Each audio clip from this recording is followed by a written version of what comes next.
Chapter 1722. The men in black glanced at Yuqigong coldly, then turned their heads to the side and remained silent. Looks like you're all stubborn. Yuqigong sneered. I love stubborn people. Since you don't want to talk, then die. Then, Yuqigong looked at the soldier beside him and gave him a look.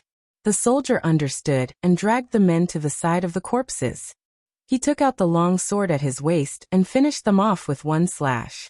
Seeing this, Yuqigong took out a cigarette from his waist and flicked it over the oil lamp on the table.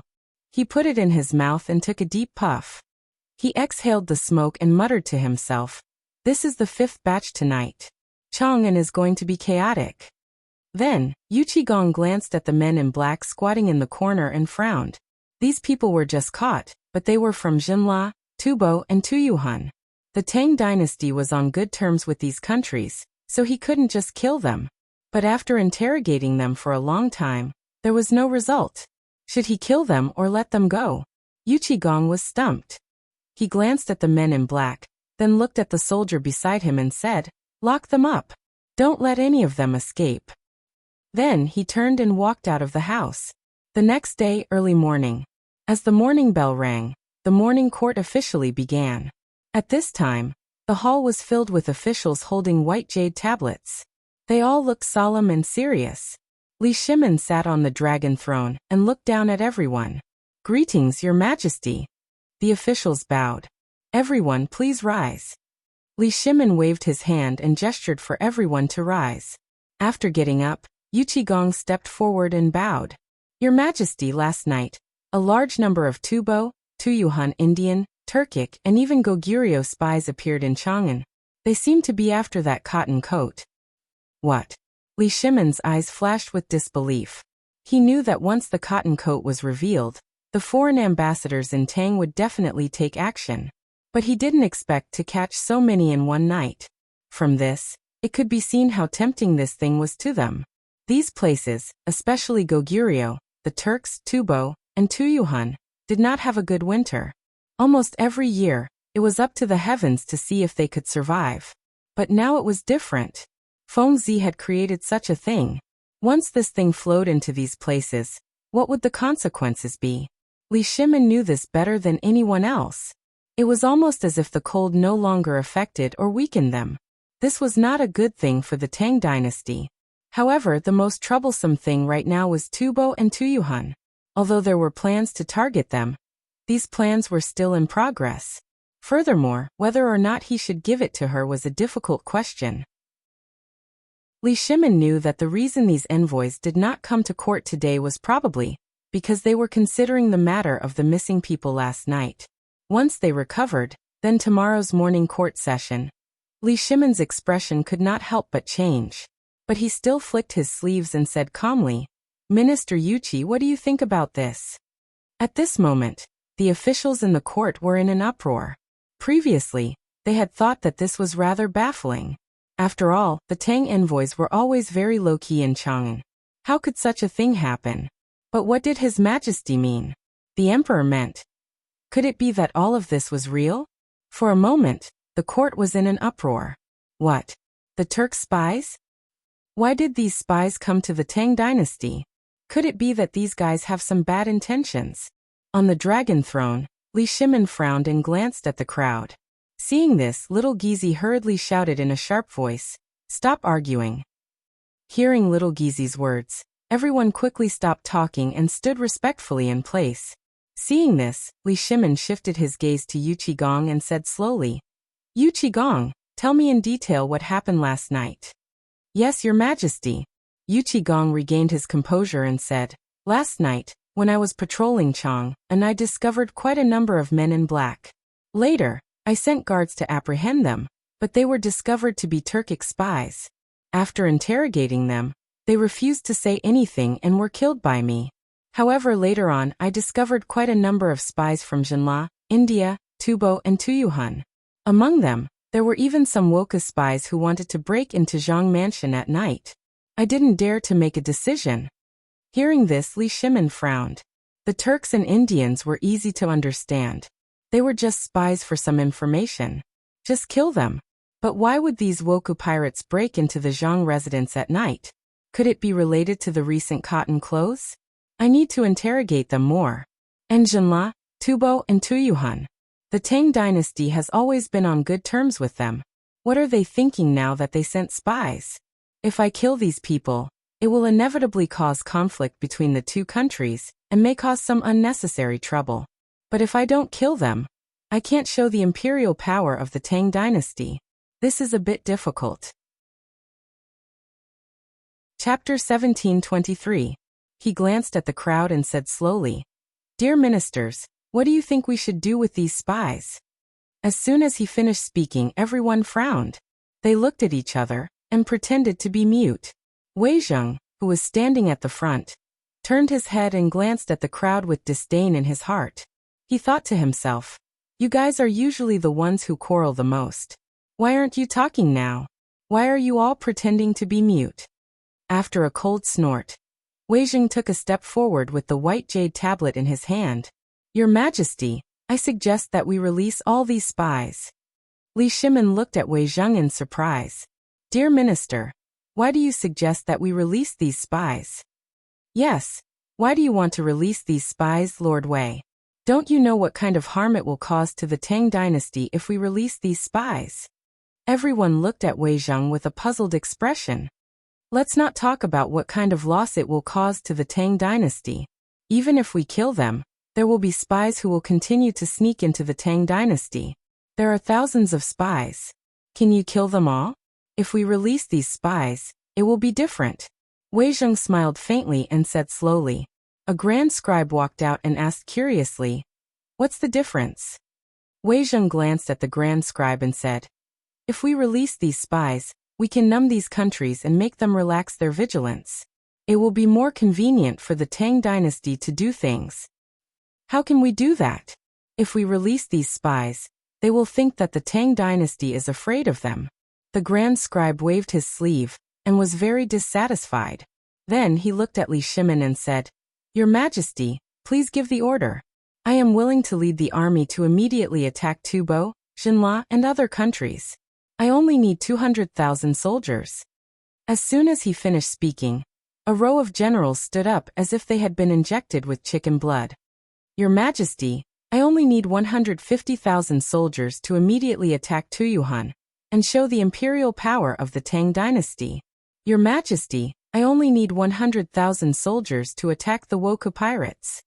Everyone presented their memorials one after another, expressing their determination to establish their careers. "Nonsense." Zhangsun Wuji immediately stood up and scolded.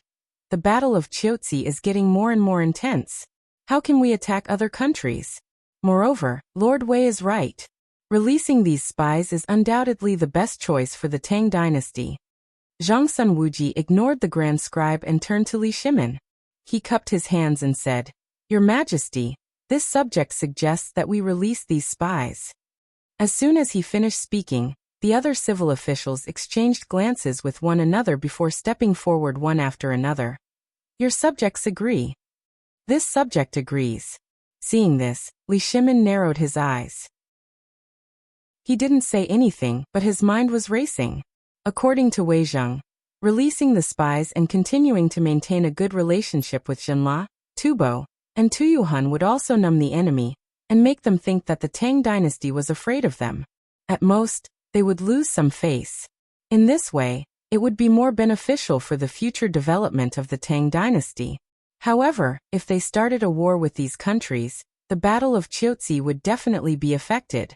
Once they became angry and joined forces with the Turks, India, and other countries, the Tang dynasty would definitely not be able to stop them. At that time, it wouldn't be a matter of a few spies, but a matter of several countries. Forget it, it's better to release these spies. After making up his mind, Li Shimin glanced at the crowd and said in a deep voice, "I have decided to release the spies." As soon as he finished speaking, the faces of the generals changed. They hurriedly cupped their hands and said, "Your Majesty, you can't. If you let these people go, what will happen to the imperial prestige of the Tang dynasty?" "Yes, Your Majesty, you can't let these people go." Li Shimin narrowed his eyes and waved his sleeves. "I have already decided on this matter. There is no need to discuss it further. Yuqigong, Release these spies immediately after the court is dismissed. After that, Li Shimin walked out of the side hall without looking back. Imperial study. Li Shimin sat on the dragon throne with a lit cigarette in his hand. He took a deep puff and exhaled smoke, looking like he was enjoying it. After a while, a few heads popped out of the door. Li Shimin took a closer look and found that it was Yu Qigong and the others who were in the court just now. Come in. Li Shimin took the cigarette and said lightly. Hearing this, Yu Qigong, Qing Yaojin, Wei Zheng, Zhang Sun Wuji, and the others walked into the imperial study together. Your Majesty. Everyone bowed. Li Shimin exhaled a mouthful of smoke and said slowly. No need to be so courteous in the study. Let's talk about what happened in the court just now. Although he agreed to release the spies just now, he still felt a little uncomfortable in his heart. After all, these guys all had ulterior motives. He still needed to be on guard. Wei Zheng stepped forward and said, Your Majesty, releasing the spies is not a big deal. This is also a step to ease the Tang dynasty's Qiuzi war. But I'm afraid. Wei Zheng frowned at this point. Old Wei, what are you afraid of? Hurry up and say it. You're stuck at the crucial moment. Qing Yaojin said unhappily. Wei Zheng glanced at Qing Yaojin. Seeing that Li Shimin was also a little impatient, he said, Your Majesty, do you remember when the Tang dynasty borrowed food from Tubo and Tuyuhan? Hearing this, Li Shimin was stunned. He clearly remembered that when Tubo and the Tatanga locust calamity had caused a huge uproar, that Brat Zhangfeng had schemed against them. That was how the matter of borrowing food came about. One had to know that Tubo and Tuyuhan were poor and remote places. Their families did not have enough food to eat. Chapter 17:24. Thus they half sold and half gave the pigs to the Great Tang. At that time, in the eyes of the Tubo and Tuyuhan, these were filthy animals. They couldn't even fill their stomachs, so how could they feed the pigs? Of course the people of Chang'an city also thought the same. They all thought that Zhang Feng and himself were crazy to want such things. However, they didn't expect that Zhang Feng's behavior would shock everyone. He used inferior pork to make braised meat and began to sell it in Chang'an city. At first, people couldn't accept this thing. Later, people gradually tried it until they were fascinated. Thinking of this, Li Shimin felt a burst of satisfaction. After all, this matter made him proud. He smiled and said, Of course I remember. What's wrong? My dear minister. Wei Zheng sighed secretly and said, Your Majesty, have you ever thought about what if Tubo and Tuyuhan ask us for food this time? Hearing this, Li Shimin frowned.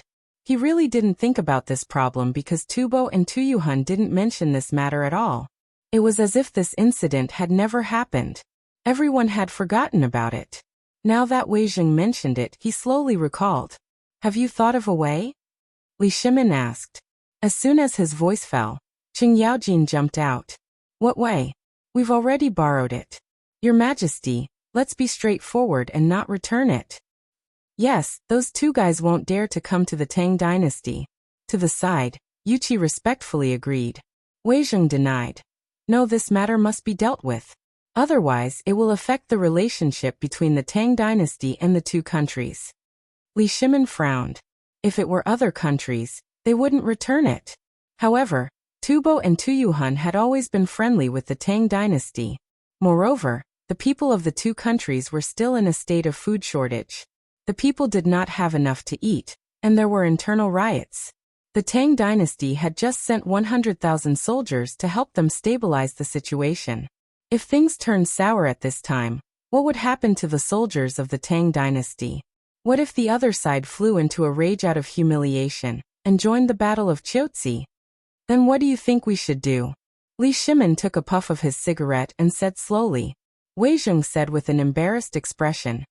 Your Majesty, the Tang dynasty doesn't have much food in reserve. It's not enough to repay the debt. In fact, he didn't have a solution in mind. He just brought it up for everyone to discuss. Damn, since you don't have anything to return, why did you keep talking?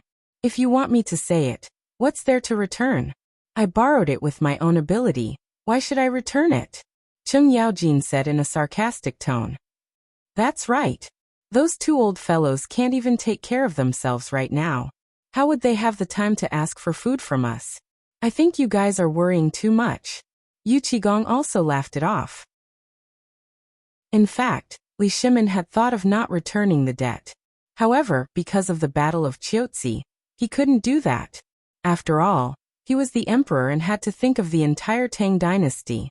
At this time, Zhongsun Wuji, who had been silent all this time, stood up and smiled faintly. Your Majesty, this matter was planned by Zhang Feng. It's reasonable to say that he should solve it. Hearing this, Li Shimin slapped his thigh and said in realization, yes, it was that boy's idea. He should solve it. Everyone nodded secretly as if to say that it was all this boy's fault. Let's go and find that boy. Li Shimin stood up and walked directly to the door, followed by everyone. Zhang Mansion. Zhang Feng was supervising the servants and maids to make cotton-padded clothes. Yesterday's cotton-padded clothes were sold out as soon as they went on the market. He had to hurry up and make some today, or they would be out of stock. Under his tireless guidance, a rough roar came from outside the door. Fengzi. Fengzi, are you home? Zhang Feng pricked up his ears. Yes, it must be old Cheng and old Yu again. These two voices could be heard 2 alleys away. He didn't need to look to know who they were. Zhang Feng walked to the door and saw Lao Li and the others. He smiled faintly and said, I'm home. Come in. Okay, we thought you weren't here. Cheng Yaojin stepped forward and put his arm around Zhang Feng's shoulder and said with a smile. Yu Qigong also laughed at the side. Only Li Shimin and Wei Zheng had sullen faces, as if someone owed them money. Seeing this, Zhang Feng said with a smile, what's wrong? Lao Li, old Wei, who owes you money? It's all your fault. Li Shimin rolled his eyes at Zhang Feng. After saying that, he walked toward the study of the Zhang residence. Wei Zheng sighed inwardly, glanced at Zhang Feng and followed Li Shimin. Zhang Feng was confused for a moment. He pointed at Li Shimin's back and said to Qing Yaojin, what's wrong with Lao Li? What trouble did I cause? Don't pay attention to him. Let's go to the study and get some good wine for me and old He. Cheng Yaojin waved his hand and pulled Zhang Feng into the study. Yes, don't pay attention to him. Bring out your good wine. Yu Qigong also laughed at the side. Zhang Feng scratched his head and didn't think too much. He said to Du Ziting, who was working in the courtyard, Old Du, bring 2 jars of good wine to the study and make a few dishes. Du Ziting understood and quickly went to prepare. After saying that, the 3 of them walked to the study with their arms around each other's shoulders. Chapter 1725. In the study, Li Shimin was sitting on a chair with a cigarette in his hand. His face was full of worry. Wei Zheng, Zhongsun Wuji, and the others were also unhappy. Seeing this, Zhang Feng went up and asked, what's wrong with you guys today? Why are you all the same? Wei Zheng tilted his head and looked at Li Shimin. Seeing that the latter was unwilling to speak, he sighed. He looked at Zhang Feng and said, Fengzi, do you remember the last time when Tubo and Tuyuhan borrowed food? Of course I remember. Zhang Feng took out a cigarette from his waist and walked to the light. He took a deep breath and said, what happened? He could be said to be the leader of this matter. Braised meat was popular at that time. How could he not remember? It's good that you remember. Wei Zheng nodded and continued. I heard from Lord Zhongsun that last night, many spies from Tujue, Tubo, Tuyuhan, Jinla, and other places were caught in Chang'an. They seem to want your cotton-padded clothes. Want my cotton-padded clothes? Zhang Feng glanced at Wei Zheng as if he had expected this. This is normal. I just didn't expect them to come so quickly. The cotton-padded clothes were a unique thing. To Tujue, Tubo, Tuyuhan, and other places it was a divine item. Moreover, when the cotton-padded clothes were sold, it had already caused a stir in Chang'an. Tujue, Tubo, Tuyuhan, and other places were like hungry wolves that smelled meat. How could they let it go? Naturally, they would pounce on it. Therefore, this was not difficult to understand. It was just that he did not expect the other party to come so quickly. The cotton-padded clothes had just been sold, and the other party had already known about it. From this point of view, there were many spies from Tujue, Tubo, Tuyuhan, and other countries lurking in Chang'an, and their strength was not low. Regarding Zhang Feng's prediction, everyone just looked at him in surprise and did not say anything. After all, They also knew how terrifying the benefits of the cotton-padded clothes were. It would be abnormal if they didn't have any ideas about it. Wei Jing nodded and said, "The spies were caught." During the morning court session today, the emperor considered the relationship with Tubo and Tuyuhun and released the spies. However, he was worried that they would ask for the grain from last time. At this time, Li Shimin, who had been silent all this time, interrupted. "That's right, Fengzi. Last time, it was your idea to borrow food. You have to find a way to make up for this." Hearing this, Zhang Feng glanced at everyone and said with a smile, "I thought it was something big. Just this? Is it worth making you all cry?" Feng Xianling couldn't take it anymore. He said angrily, "Don't talk big, kid. What ideas do you have?" That's right. Even the core ministers of the imperial court had no way to deal with it. What idea did this brat have? Everyone looked at Zhang Feng curiously. Zhang Feng looked at everyone and said with a proud smile, "Don't Tubo and Tuyuhan want the cotton-padded clothes? As long as we use the cotton-padded clothes to shut their mouths, they won't come to the Tang dynasty to ask for grain." As soon as he finished speaking, Li Shimin said with a hint of anger, "Don't you know what cotton-padded clothes mean to Tubo and Tuyuhan? If the cotton-padded clothes were given to these countries, they would not be threatened by the cold, and their national strength would be greatly increased. This was not a good thing for the Tang dynasty." Cheng Yaojin picked up a bowl of wine, swallowed a mouthful, and said with a smile, "Maybe this brat is holding back some evil ideas." Yu Qigong poured himself a bowl of wine and echoed, "That's right. Would he let himself be taken advantage of?" Zhang Feng glanced at everyone and smiled faintly. "Let me ask you first. How much is Tubo and Tuyuhun producing now?" Wei Jing frowned slightly, thought for a moment, and said, "About 10,000 stones a year." Li Shimin nodded. In fact, he didn't know about this. Zhang Feng took a puff of his cigarette and said slowly, "The people in Tubo like silk. Since that's the case, we'll cater to their preferences. We'll use silk made from silk and mulberry silk to exchange for the right to sell cotton-padded clothes. In other words, we'll sell them the right to sell the cotton-padded clothes. If it doesn't work, we can also get some leather products. They're cold all year round, so we can shut the mouths of those Tubo people." Li Shimin frowned as soon as he finished speaking. Exchanging cotton-padded clothes and mulberry silk for the right to sell cotton-padded clothes would make these two countries dependent on the Tang dynasty in the long run. After all, they were cold all year round. Once the cotton-padded clothes were shipped there, they couldn't leave. However, the other party was not a fool. Would they agree? Li Shimin looked at Zhang Feng and asked, "Will they agree with what you said? And it's a little too obvious?" After all, anyone with a discerning eye could tell that this was squeezing the savings of the two countries. The other party might not agree. The current situation doesn't allow them to disagree. Zhang Feng waved his hand and said directly, "We have the initiative now, so we have to be straightforward. Moreover, there's no need to say more about the use of cotton-padded clothes. They will naturally understand. After all, there's a lot of profit in this matter. If they take it, not only can they shut the mouths of those starving people, but they can also stabilize the hearts of their people and stabilize their situation. This will only be beneficial for the Battle of Chiotzi. Because if things go wrong, this battle is likely to lead to an all-out war between the Tang dynasty and the Turks." Chapter 1726. Speaking of this, Zhang Feng seemed to have thought of something.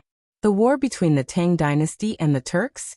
Wasn't it the second year of Xingguan that was recorded in history? And now it was the winter of the second year of Xingguan. Wasn't that the Turks were coming soon? Thinking of this, he frowned.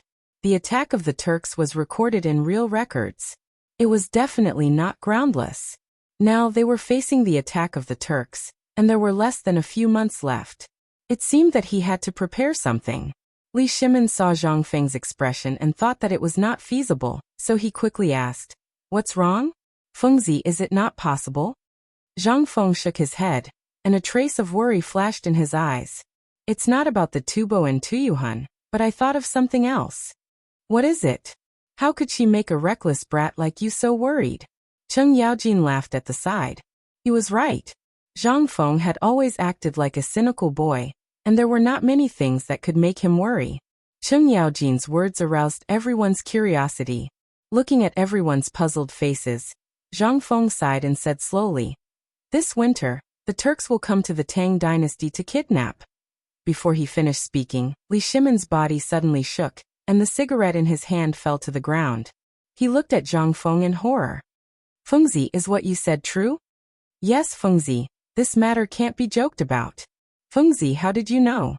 Everyone's eyes widened, and they looked at Zhang Feng in surprise. Now the Tang dynasty and the Turks were at war, and both sides were on high alert. How could they come to the Tang dynasty to kidnap?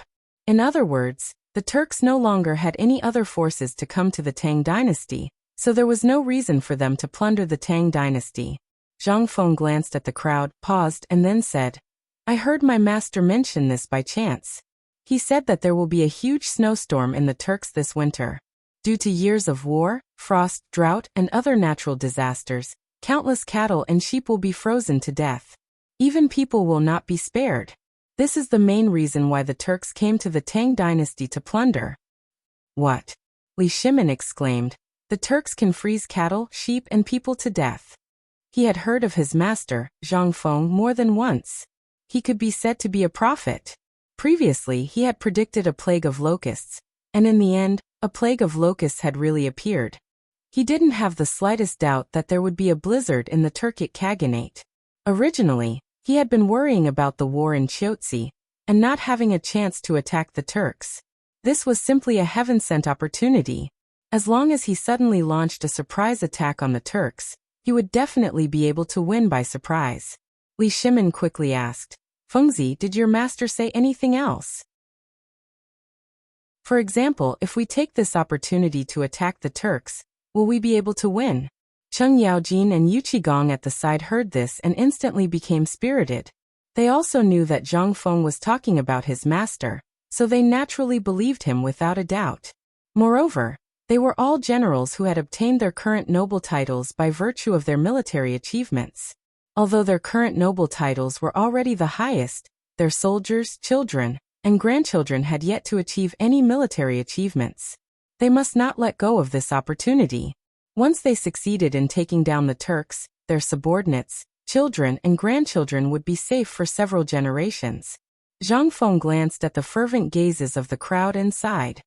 "This won't do. Even though the Turkic Khaganate will lose their livestock in this blizzard, a starving camel is still bigger than a horse. How can we take them down so easily? Moreover, the Tang dynasty still doesn't know much about the environment in the Turks' territory. Once they enter, they will be trapped. If they counterattack at the last moment, the gains won't make up for the losses for the Tang dynasty's soldiers. This won't do, that won't do either. You're really making me anxious." Cheng Yaojin rolled his eyes at Zhang Feng, picked up the wine bowl on the table, and drank it in one gulp. Yu Qigong at the side couldn't sit still anymore. He glared at Zhang Feng. "Then Fengzi, what do you think the Tang dynasty should do? Are we just going to wait for the Turks to come and rob us?" "That's right. Since we can't attack by force, we can't just wait for the Turks to come and rob us, right? One must know that those fellows eat people without spitting out the bones. Don't expect them to treat the people on the Tang dynasty's border kindly."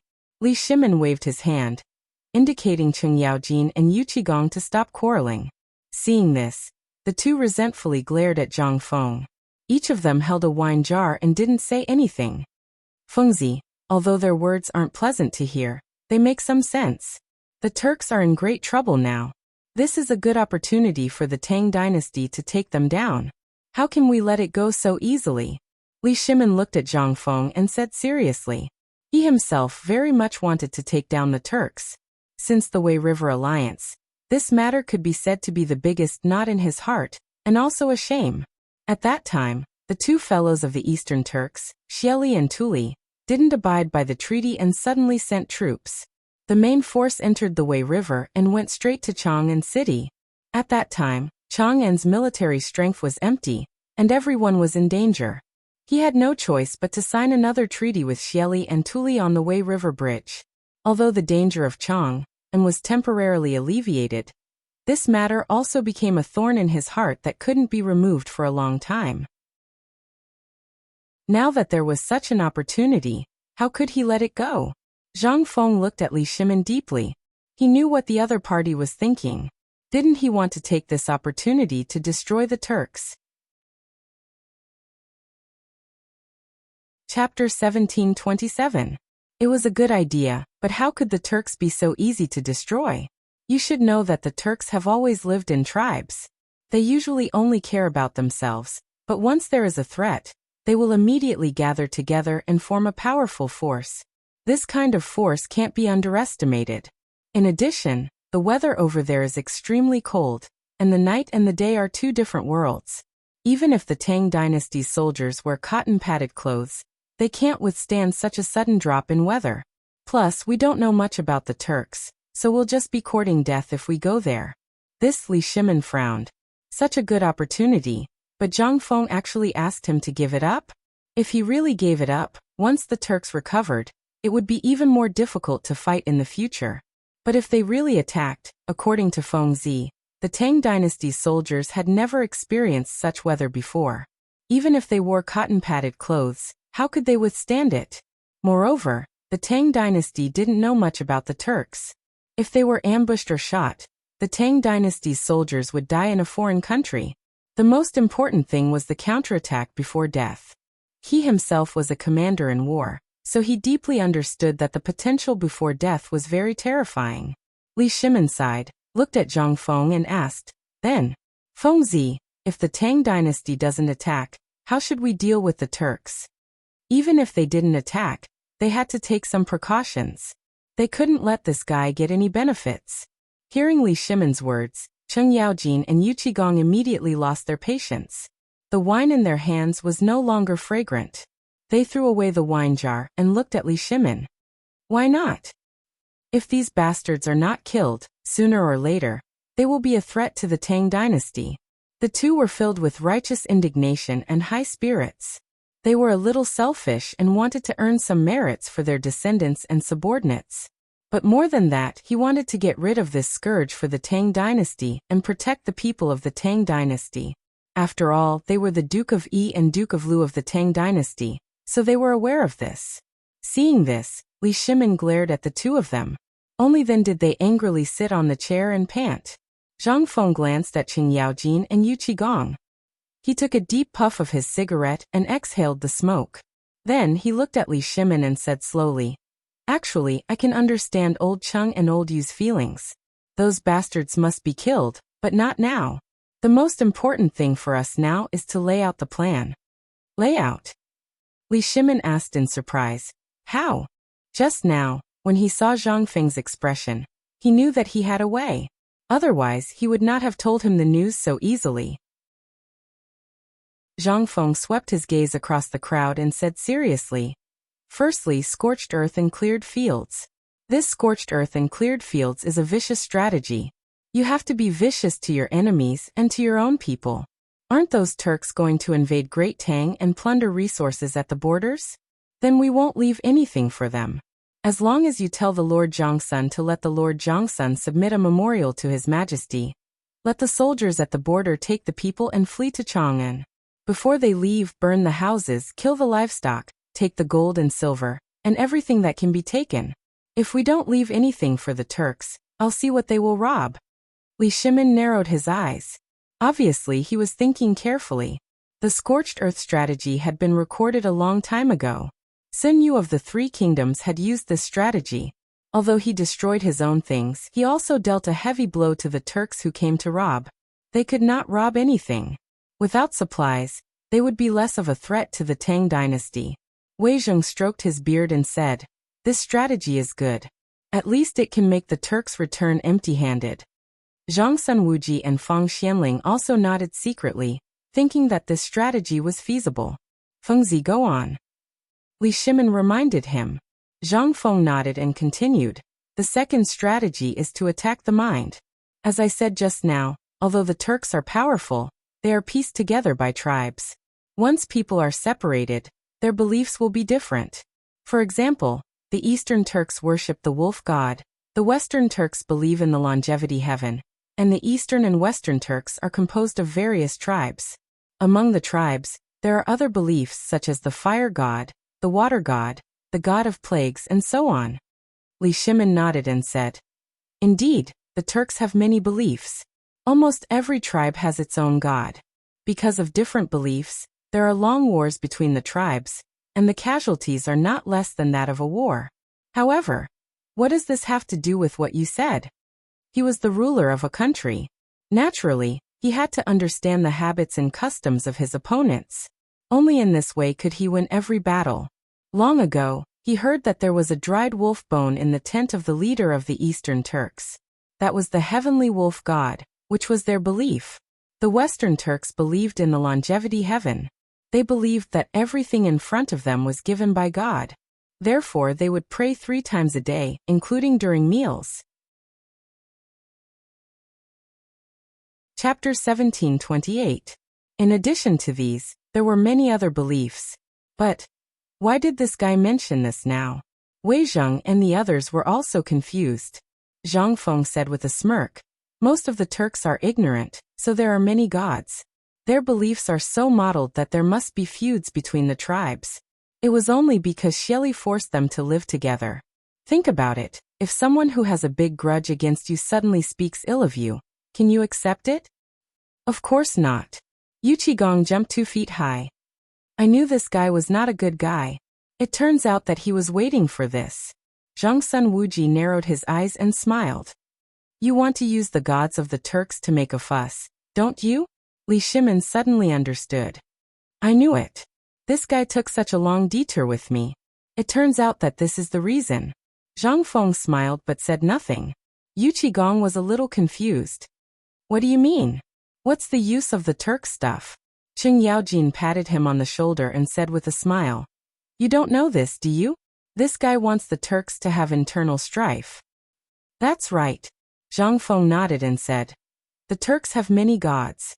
As long as the Tang dynasty sends people to set up a conspiracy, spread some rumors, sow discord, and criticize each other, in less than a day, the Turks will bite each other and have internal strife. Moreover, we can use the gods to talk about the blizzard. Don't they believe in the gods?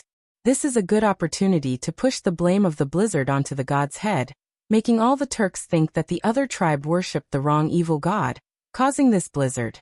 This way, the entire grassland will fall into chaos. Yu Qigong finally understood. He slapped Zhang Feng on the shoulder and said sarcastically, Why didn't I see that you were so bad before? He used to think that this kid was just frivolous, but now it seemed that he was really full of evil tricks. Cheng Yaojin glanced at Zhang Feng with some dissatisfaction. Yeah, not only is he full of bad ideas, but he's also a miser. We've already finished our wine, but he doesn't even know how to refill it. What do the two of you know? Although this plan is a little poisonous, the Turks don't need to talk about morality. Li Shimin rolled his eyes at Qing Yaojin and Li Yundong. That's right. What's the point of talking about morality when dealing with Turks? Just kill them and be done with it. Zhang Feng's eyes flashed with a fierce look. He did not have any good feelings towards these foreign races. Those who are not of our clan will definitely have different intentions. Back then, during the Jin dynasty, the 5 barbarians were in chaos. They occupied the northern part of the Central Plains and established political power for decades. At that time, the barbarians viewed the Han people as pigs and dogs. They called the Han people 2-legged sheep. Not only did they kill them wantonly, they even roasted and ate them. The entire land was littered with bones, and there was no smoke for thousands of miles. That period of time was the death of the entire race. It was also the humiliation of the entire race. Luckily, the national hero Ranmin appeared and issued the order to kill the barbarians. Only then did they have a chance to breathe. Thinking of this, Zhang Feng's eyes flashed with a strange light. If Ranmin could use the order to kill the barbarians, then he could use it as well. The Han people had irreconcilable enmity with any foreign race. Perhaps because he saw Zhang Feng's fierce look, Li Shimin could not help but ask, Fengzi, are there any other problems? Hearing these words, everyone turned their gazes to Zhang Feng. Zhang Feng swept his gaze over the crowd and paused for a moment before saying, That's right. Although the first 2 plans can slow down the Turks' invasion, it is impossible to eliminate them all. The fear of hunger will still make them invade. Damn, after all this time, it still doesn't work. Then let's fight them. That's right. If it really doesn't work, then let's fight. Cheng Yaojin and Yu Qigong spoke from the side. Why are you guys in such a hurry? Listen to me, I have a third plan. Zhang Feng rolled his eyes at the two of them and said slowly. Do you guys still remember Ranmin? Hearing these words, Li Shimon's eyes flashed with a strange light. He was the emperor, and the emperor on horseback. The two words Ranmin were like thunder to his ears. Now that this brat mentioned Ranmin, could it be? Everyone became nervous and looked at Li Shimon, especially Zhang Sun Wuji. When he heard Ranmin's name, he knew what Zhang Feng was going to say next. The order to kill the barbarians. One must know that Li Shimon also had a trace of barbarian blood in him. Wasn't this just asking for trouble? However, Li Shimon didn't seem to have any abnormalities. He just smiled faintly and said, Fengzi, continue. Zhang Feng nodded and said, although the first two plans can resist the Turks, once they unite again, they will be an amazing force. The fear of hunger will make them do anything. Therefore, we need to mobilize the power of the masses. The Tang dynasty doesn't have much, but we have a lot of people. There are also many Lulin and rangers on the northern border. As long as you go to Lord Zhongsun and ask the imperial court to issue a decree to kill the barbarians, the imperial court will reward you with money for every Turk's head. This will arouse the determination of the entire Tang dynasty to resist the Turks. That's right. Li Shimon praised. The north is located on the border. When the time comes, once the Turks recover, they will still come to plunder. Moreover, most of them are riding horses. There are many Lulin on the border of the Tang dynasty. If we mobilize these people, it will be a big force. If one person can't kill them, we can use two people. Haha, we can definitely resist the Turks. Chapter 1729. Although he had some Hu blood in him, he didn't have a good influence on these Hu people. Otherwise, he wouldn't have praised Ran Min and killed Hu Ling. Zhang Feng nodded. These three stratagems of mine are all linked to one another. If we use all three stratagems together, we will definitely be able to scare the Turks so badly that they will never dare to raid the Great Tang again. Haha boy, why didn't I see that you are so smart before? Cheng Yaojin patted Zhang Feng's shoulder and laughed. Do you think I'm like you, a boar? Zhang Feng glanced at Cheng Yaojin. You little brat. Cheng Yaojin was about to scold back, but found Li Shimon's pair of tiger-like eyes staring at him, and quickly shut his mouth. Feng, it's getting late. We have to go back and discuss how to report to Lord Zhongsun. Li Shimon smiled. Yes, this is indeed a big deal. You should go back and find Lord Zhongsun. You must tell him the seriousness of this matter. Don't be careless. Zhang Feng nodded and reminded. Okay, then we'll go first. After that, Li Shimon cupped his hands and quickly walked out of the room. Everyone followed closely behind. You must remember the seriousness of this matter. Zhang Feng reminded him loudly. Li Shimon waved his hand, indicating that he understood. Outside the door, Li Shimon put his hands behind his back and looked gloomy. This time, he came to the Zhang mansion just to solve the problem of Tubo and Tuyuhan. He didn't expect Zhang Feng to bring up the Turks.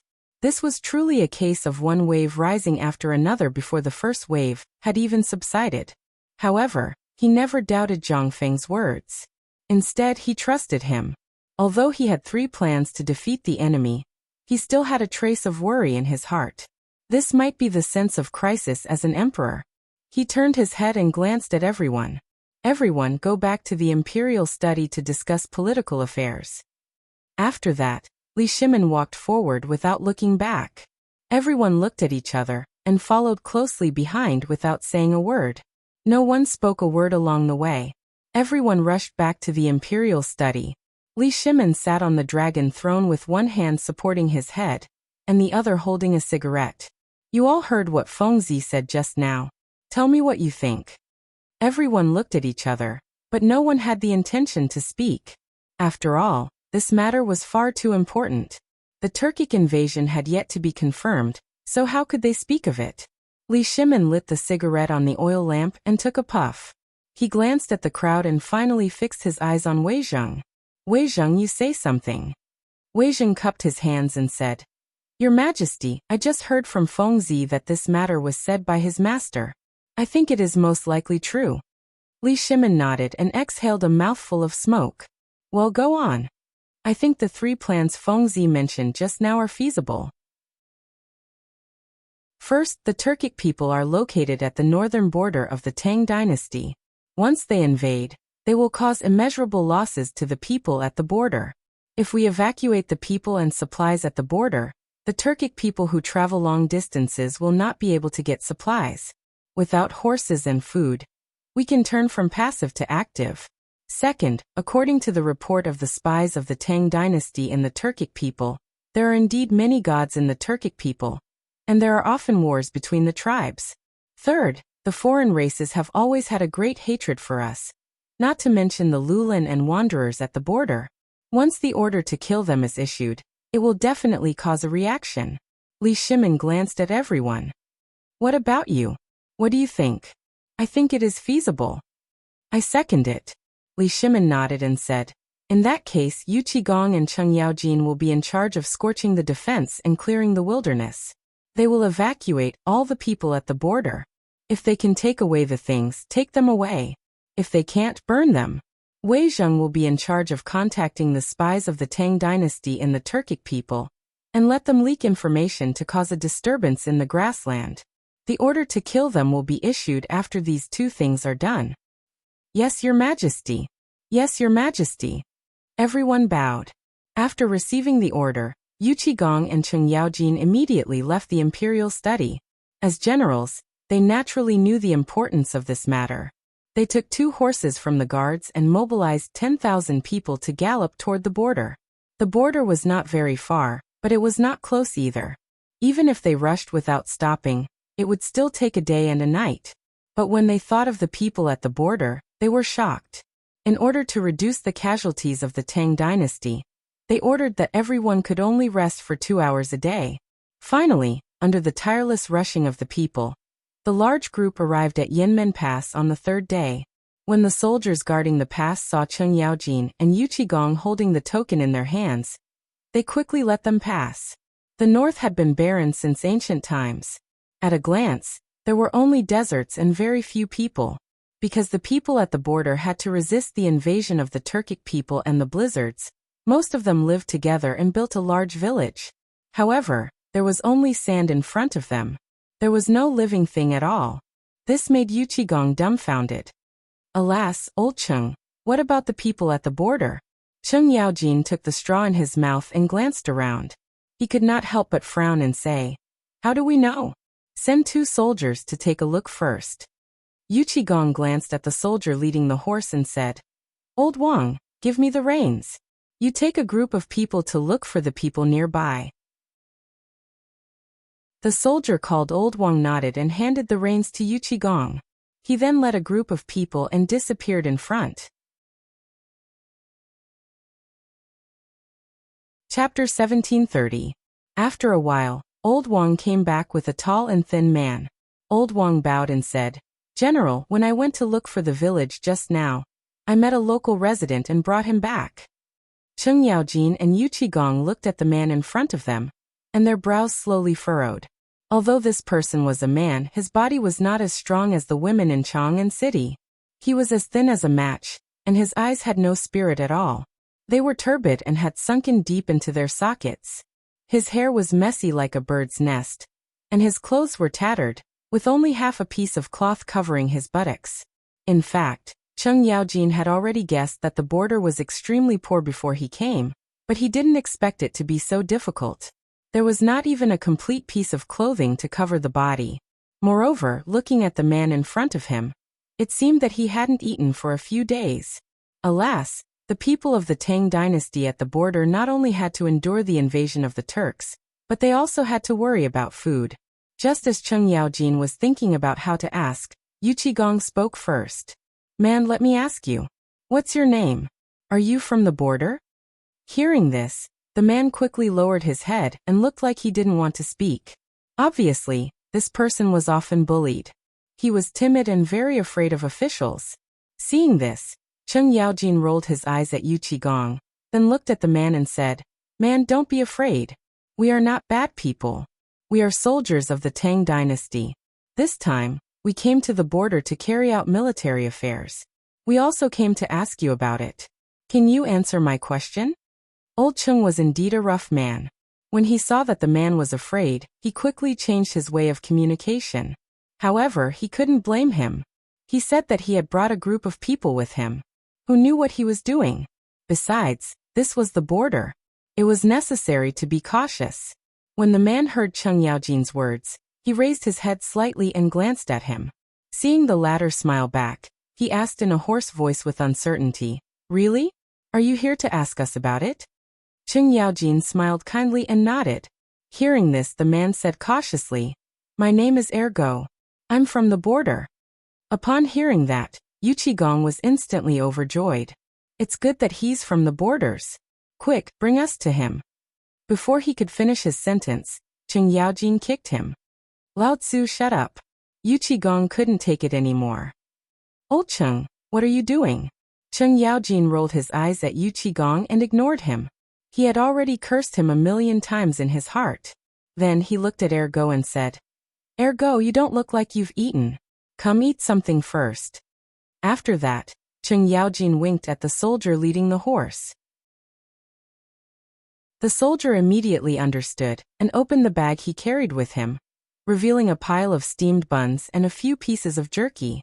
Instantly, Ergo's eyes were attracted by the white steamed buns. He licked his dry lips and swallowed his saliva. From time to time, he would steal glances at Cheng Yaojin from the corner of his eyes. "Eat it. It's all for you." Cheng Yaojin smiled. "You're really giving it to me?" Ergo asked uncertainly. In his impression, soldiers were all fierce and vicious. None of them were as nice as Cheng Yaojin. He even gave him food. It was already good enough that he didn't exploit him. For example, last time, a group of soldiers came from the border and took away a few stones of grain. Otherwise, he wouldn't have come out to look for wild vegetables. "Of course. Old Cheng, don't lie. Eat it. It's all for you." Cheng Yaojin gave him a kind smile. Ergo looked at Cheng Yaojin. Seeing that he didn't seem to be lying, he didn't care anymore. Like a hungry wolf, he snatched the white steamed bun and started eating. "Old Cheng, you didn't let him bring us to look for people just now because you wanted to give him steamed buns?" Yu Qigong pointed at Ergo, somewhat puzzled. "You can say that. Most of the people at the border are afraid of soldiers. Just look at Ergo. If we directly tell them why we're here, I'm afraid they won't accept it. We'll have to slowly communicate with them later." Cheng Yaojin looked at Ergo and nodded. "All right then. I'll listen to you." Yu Qigong nodded. A moment later, Ergo finished all the steamed buns in his hands. There wasn't even much jerky left. Cheng Yaojin felt his heart ache when he saw this. However, thinking about the people, he suppressed the anger in his heart. "Ergo, are you full? Can you bring us to your neighbor now?" Hearing this, Ergo quickly licked the meat in his hand and burped. "Yes, I can." He now had a good impression of this amiable guy. However, the same couldn't be said for the ugly and dark guy. It was his fault for not giving him any food just now. Cheng Yaojin was delighted. "Then you lead the way. We'll follow behind." With that, he waved at the soldiers behind him. Ergo led the way. The Gobi Desert was very big.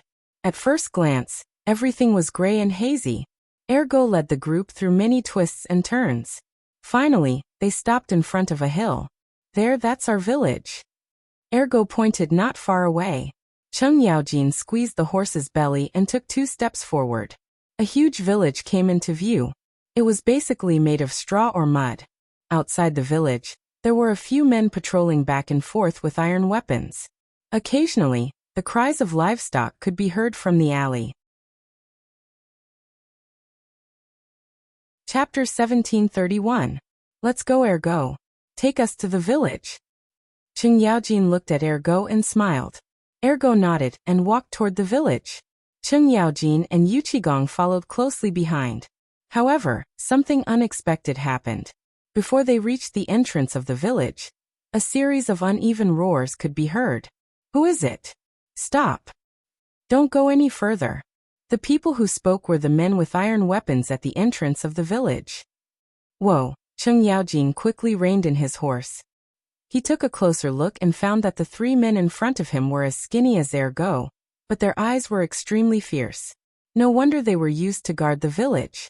At this time, the soldier who led Cheng Yaojin's horse stepped forward and said, "Little brothers, please don't misunderstand. We are soldiers of the Tang dynasty. We are here to express our condolences." They were here to persuade people to move, not to fight. The tactics used on the battlefield could not be used on civilians. Condolences? Who are you kidding? Last time, a group of soldiers came to the pass and said they were here to express their condolences. Later, they stole our food and ran away, leaving us hungry. Are you with them? The leader of the men stepped forward and waved the iron fork in his hand, filled with righteous indignation. What? Damn it! Cheng Yaojin's eyes widened in anger. He clenched his right fist and said, "Who the hell is so bold to do something under Lao Tzu's nose?" He was a man who hated evil. Besides, he had been in the army for many years, so he could not bear to hear such things. The people at the border were already suffering enough. Usually they had to suffer from blizzards and Turkic kidnappings. He did not expect the soldiers of the Tang dynasty to kidnap them. These guys were not human. Not only him, but the soldiers behind him were also enraged. They were all soldiers under Cheng Yaojin and Yu Qigong, and had always been disciplined. They didn't even dare to think about doing such a thing, let alone do it. Today, someone actually did it, and it was even at the border. This made everyone's anger reach the peak. That's right. Motherf asterisk cur, it's that bastard. Tell old Cheng and me. When we go back, I'll chop him into pieces. Yu Qigong, who had been silent all this while, finally couldn't take it anymore. He clenched his right fist and placed it on his chest, assuring everyone. Cheng Yaojin also nodded. Even if Big Lao He didn't say it, he would have said it himself. These scum thought that they could do whatever they wanted at the border. Lao Tzu would definitely chop them up alive and report to His Majesty to have their entire families executed. Although everyone was filled with righteous indignation, the other party didn't seem to believe them. He just replied coldly, "Come on, you soldiers are all the same. Stop acting." As soon as he finished speaking, Buttface stepped forward and said, "Zhuzi, ugly boy, please don't misunderstand. They are really here to express their concern." It didn't matter if Buttface didn't say anything. Maybe he didn't notice Su Quebec. But as soon as Buttface spoke, everyone started to criticize Su Quebec. Ergo, you motherf asterisk cur, why are you with these soldiers? Did you bring these people here? Quick, tell us, did you betray the village? Buttface quickly waved his hand and explained anxiously. No, how could I betray the village? These people are really here to express their concern. They even gave me something to eat just now. If you don't believe me, take a look. After saying that, Buttface took out a half-black, half-white steamed bun and showed it to everyone. He had stolen it when no one was looking. He had been holding it in front of his chest, so it had become half-black and half-white. Everyone looked at it, and their faces were full of shock. They had never seen such a white steamed bun before. There was no such thing in the village. The only possibility was that it was from these soldiers. It seemed that Buttface wasn't lying. But why did these soldiers come to the village? Were they really here to express their concern? They didn't believe this nonsense. It seemed that they needed Buttface to prove it. Buttface, come here. Zhuzi waved at Buttface. Buttface looked back at Cheng Yaojin, who nodded at him. Then he slowly walked to the village entrance. Buttface, give me the steamed bun. Zhuzi put down the fork in his hand and looked at the white steamed bun in Buttface's hand. Buttface hesitated for a moment, but still handed the white steamed bun to Zhuzi. Zhuzi picked up the white steamed bun and gnawed on it, making everyone's hearts itch. When the white steamed bun was finished, Zhuzi looked at everyone. You guys stay here and don't let them in. I'll go and tell the old man. After saying that, Zhuzi pulled Buttface into the village. The 2 men who were left behind were still looking at Cheng Yaojin, and the others with forks in their hands. Cheng Yaojin didn't know whether to laugh or cry at this scene. If he wanted to force his way in, these 2 men could stop him. However, from the beginning he didn't want to use force. The people at the border were already suffering enough. How could he have the heart to bully them? And most importantly, this time he came with a mission. After a while, Zhu Zi and Buttface came back. They were supporting an old man with a walking stick. He was about 60 years old and walked very slowly. The old man had sparse hair on his head. He staggered as if he would fall down if he didn't pay attention. Behind them, there was a group of men. There were about 20 of them. Some of them were holding sticks, while others were holding iron weapons. They looked like they were coming in a menacing manner. Chapter 1732. Although these people looked ferocious, they had a common shortcoming, which was that they were thin. Some of them were even skin and bones. No one knew what they usually ate. Another one was that they were poor. Almost all of their clothes were rags. Those who were a little better had a few patches. Otherwise, their buttocks would be exposed. He finally knew why there were no women here. They were not wearing clothes. If a woman came out, wouldn't she be naked? Cheng Yaojin sighed secretly. He had never been to the border before, so he didn't know that life here was so hard. Who are you? What do you want to do in our village? The old man with a crutch was supported by Ergo and Zhu Zi. He stepped forward and asked, "Sir, we were sent by His Majesty of the Tang Dynasty to visit you." Cheng Yaojin smiled and said, "My name is Cheng Yaojin. He is Yuqigong." The old man was respected. Looking at this old man's age, he didn't even need to salute His Majesty. Moreover, this old man should be the most important person in the village. Cheng Yaojin? Yuqigong? The old man savored it carefully, as if he was recalling something. Suddenly, the old man seemed to think of something and exclaimed, "What? You two are the gods of war of our Tang Dynasty?" The people behind him also seemed to think of something. They looked at Cheng Yaojin and Yuqigong in horror. "I finally see living people. The gods of war of our Tang Dynasty have come to our village. No, I have to kowtow to my ancestors." After that, the man who was about to kowtow ran back to the village. Obviously, they had all heard of the two. This was normal. Cheng Yaojin had followed Li Shimin to conquer the world in his early years. Who didn't know about him? Not to mention Yuqigong, who had been famous in the Sui dynasty. Now that the two big shots had come to the village, everyone was excited. Coupled with the troops, Cheng Yaojin's smiling face, and Yuqigong's ugly face, no one doubted anything. Other than a few bare-bottomed brats scratching their heads, the others were all smiling at the crowd. Hearing someone call them war gods, Cheng Yaojin and Yuqigong's faces were filled with pride. Their mouths were almost raised to the sky. "That's right. We are the gods of war of the Tang Dynasty. This time, His Majesty the Emperor specially sent us here to greet you." Fortunately, there were still people in the borderlands who knew them. Otherwise, this matter would be difficult to handle. A group of strangers came to ask you to move. Would you move? Although it might be better in the future, who knew what would happen in the future? But now things were different.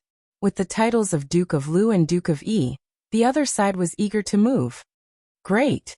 I didn't think that two big shots would come to our desolate land. Congratulations. Please come into the village." The wrinkled old man put on a smile and extended his hand to welcome them. Although there were a few people who didn't know what was going on, they still didn't dare to disobey the old man's words. They immediately stepped aside and expressed their welcome. Cheng Yaojin smiled at the old man and said, "Haha, then I'll have to thank Elder." Afterward, he turned to the people behind him and said, "Set up camp here. Don't disturb the people. In addition, give half of the food and clothes to the people." Hearing this, the soldiers behind him hurriedly opened their bags and gave all the food they had brought to the people. These soldiers were basically common people. They knew the pain of not having enough to eat. And they knew even more about the bone-chilling cold. Under the strict military discipline of Cheng Yaojin and Yuqigong, they had always been soldiers who protected the people. Thus, they did not hesitate or doubt Cheng Yaojin's orders. The moment they received the food and clothes, the old man and the people behind him almost burst into tears. Their bodies trembled as they prostrated on the ground and loudly cried out, "The heavens have finally opened their eyes. General Tianxi has brought us food.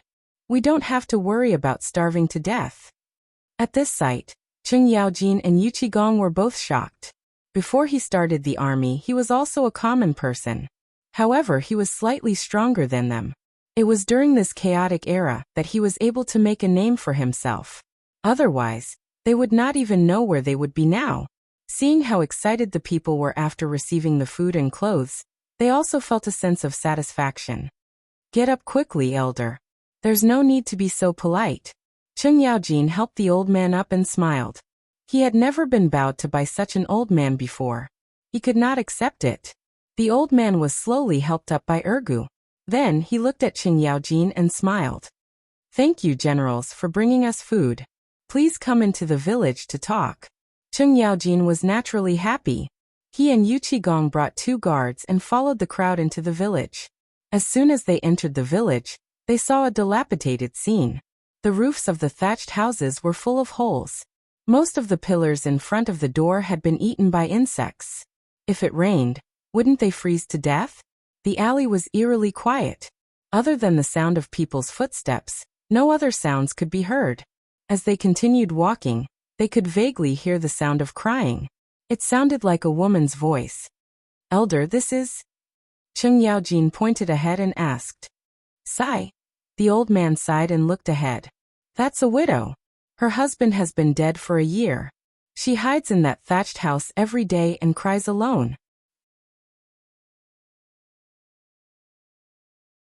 Chapter 1733. She's been dead for a year. Why didn't she come out and find a man to marry?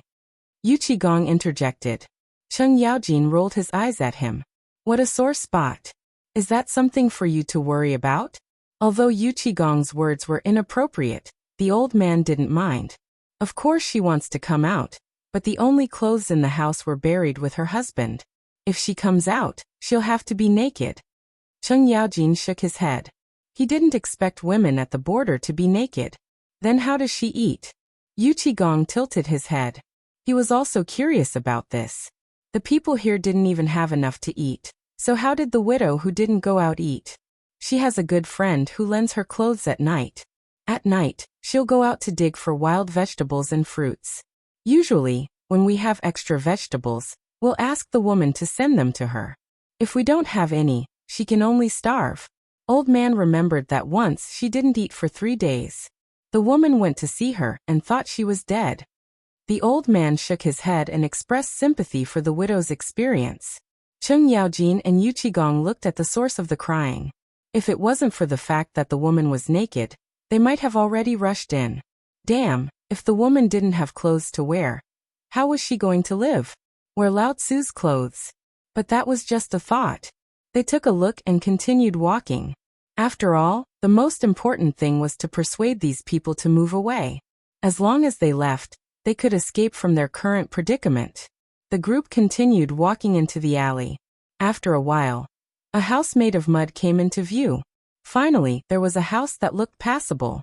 Although it looked passable, it wasn't much different from the other thatched houses. The roof was also thatched. The good thing was that there were windows. However, the bamboo paper on the windows had all been shredded. They were barely strung together with the thatched roof. I've embarrassed myself in front of the 2 generals. This is my residence. The old man stood at the door and looked at the house. Cheng Yaojin forced a smile. He didn't know what to say. Creak. The door opened and the old man entered the room first. There was nothing inside, only 3 stone benches. These should be the seats. Generals, please have a seat. The old man pointed at the stone stool beside him. Cheng Yaojin and Yu Qigong did not decline. They were both soldiers and had even sat on corpses before, let alone rocks. After sitting down, Cheng Yaojin took the lead and said, Sir, we're here not only to express our condolences, but also to take you away from here. Take us away? The old man couldn't react for a moment. One had to know that they lived at the border, and no one had ever cared about them. They had to prepare everything by themselves. Now, someone actually wanted to take them away? Yes, old man. His Majesty has sent an imperial edict. Considering the suffering of the people at the border, he is preparing to move you to places like Guanyi and Chang'an. Cheng Yaojin's face did not turn red and his heart did not skip a beat. He decided to tell a lie. From the moment he entered the village, He had a deep feeling that the people living at the border were extremely bitter. If they were suddenly told that the Turks were coming to kidnap them, coupled with the fear of being invaded all year round, they would probably panic. However, if His Majesty had issued an imperial edict for them to move, the effect would be very different. These people lived at the border all year round. Once they heard about His Majesty, they would definitely be in awe and beg to go with him. The truth was just as Cheng Yaojin thought. When the old man heard that His Majesty wanted them to move, his entire body trembled. He even threw away his walking stick and knelt on the ground to thank His Majesty. His Majesty finally remembers us. His Majesty. The old man's face was covered in tears. His stooped body could not hide the excitement in his heart. In fact, at his age, even if he saw Li Shimin, he did not need to bow. There was etiquette. As the saying went, the elderly were respected.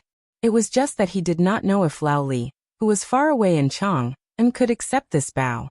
Cheng Yaojin saw that the old man was getting more and more excited. He quickly went forward to help him up. Sir, there's no need to be polite. If you have the time, quickly gather everyone together. We'll leave as soon as possible.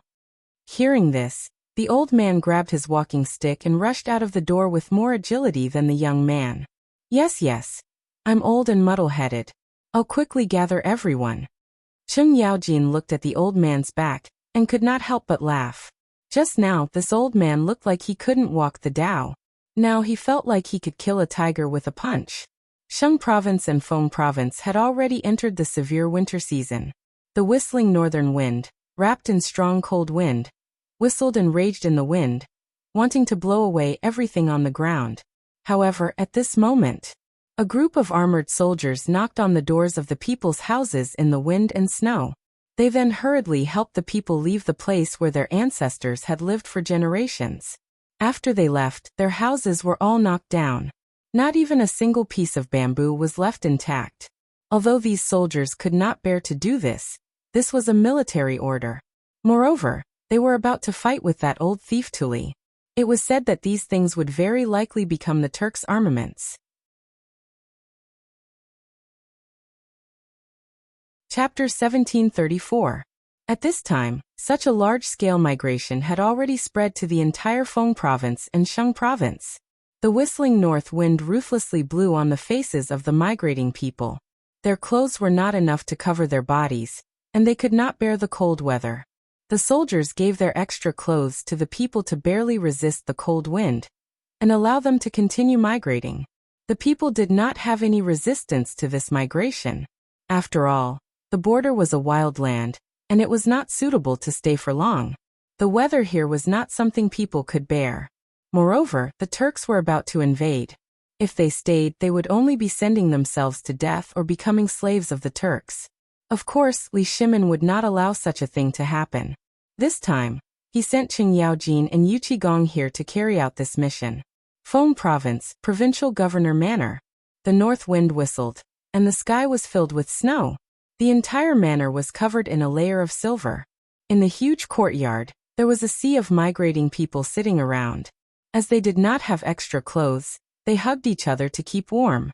The raging fire around them could not warm up the weather. "Mother, I'm cold."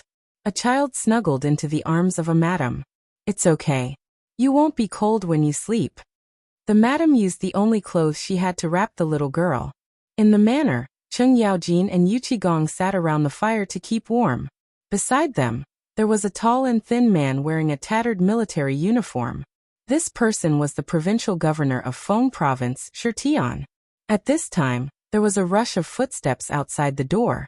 When he turned around, he saw a guard walking over with quick steps. "Sir, the people near Feng Province and Shang Province are all migrating to our Feng Province manor. We can't take them all in." "What?" Shirtian exclaimed. "How can there be so many people?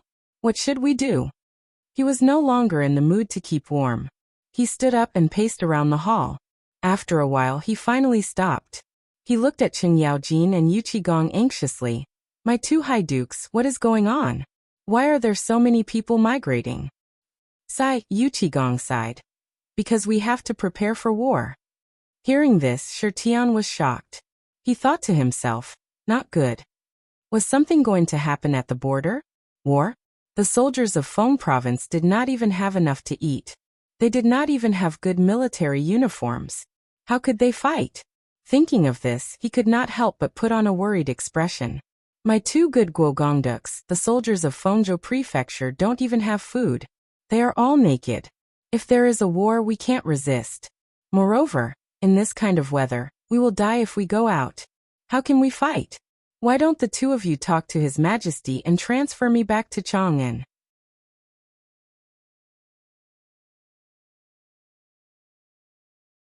Chapter 1735. When they returned this time, they had to be ready to sacrifice themselves on the battlefield and die for the Tang dynasty. The soldiers rushed back regardless of the wind and frost on their faces. Finally, they returned to Chang'an on the third day. Cheng Yaojin and Yu Qigong were not in a hurry. They took off their military uniforms and went straight to the imperial palace. In the imperial study of the imperial palace, Li Shimin had placed a stove in front of him. He was concentrating on correcting memorials to the throne. This was something he had to do every day, and it was something he had to do for the people of the world. Hurried footsteps were heard, and the chamberlain came in. Your Majesty, Duke Lu and Duke Yi are back. They are outside the door and asking for an audience. Hearing this, Li Shimin quickly put down the memorials and looked at the chamberlain. Send them in. The chamberlain answered and walked out of the imperial study. A moment later, Cheng Yaojin and Yu Qigong in military uniforms came in. Your Majesty. The two of them bowed together. Li Shimin winked at Xiao Gizi beside him. The latter immediately understood, and sent all the palace servants out of the hall. He also closed the door himself. You're finally back. You've made me wait for a long time. Li Shimin quickly got up from the dragon throne and asked, How's the border? He had been worried about the border when he was in Chang'an. Now that Cheng Yaojin and Yu Qigong had returned, he was relieved. Cheng Yaojin looked at Li Shimin and said, Your Majesty, the border has been settled. The people have moved into the pass. However, Feng province and Shang province don't have enough military supplies. The most important thing is that they don't have winter clothes. Your Majesty, please send some. Also, Li Jing of Yuzhou is ready to send troops to Feng province and Shang province at any time. Li Shimin nodded and said, Good. With Li Shimin guarding Feng province and Shang province, there shouldn't be any problems. Pass on my order right away. The imperial edict will arrive soon. Gather all the cotton-padded clothes from all the prefectures and send them to Shang province, Feng province, and Yuzhou. Also, announce that all the cloth merchants will help the Tang dynasty overcome this difficult time together. Those who disobey will be punished for treason. The border was one of the most important places of the Tang dynasty. If the border was lost, the Tang dynasty's empire would be threatened. Therefore, it was necessary to distribute the best resources to the soldiers at the border. Thank you, Your Majesty.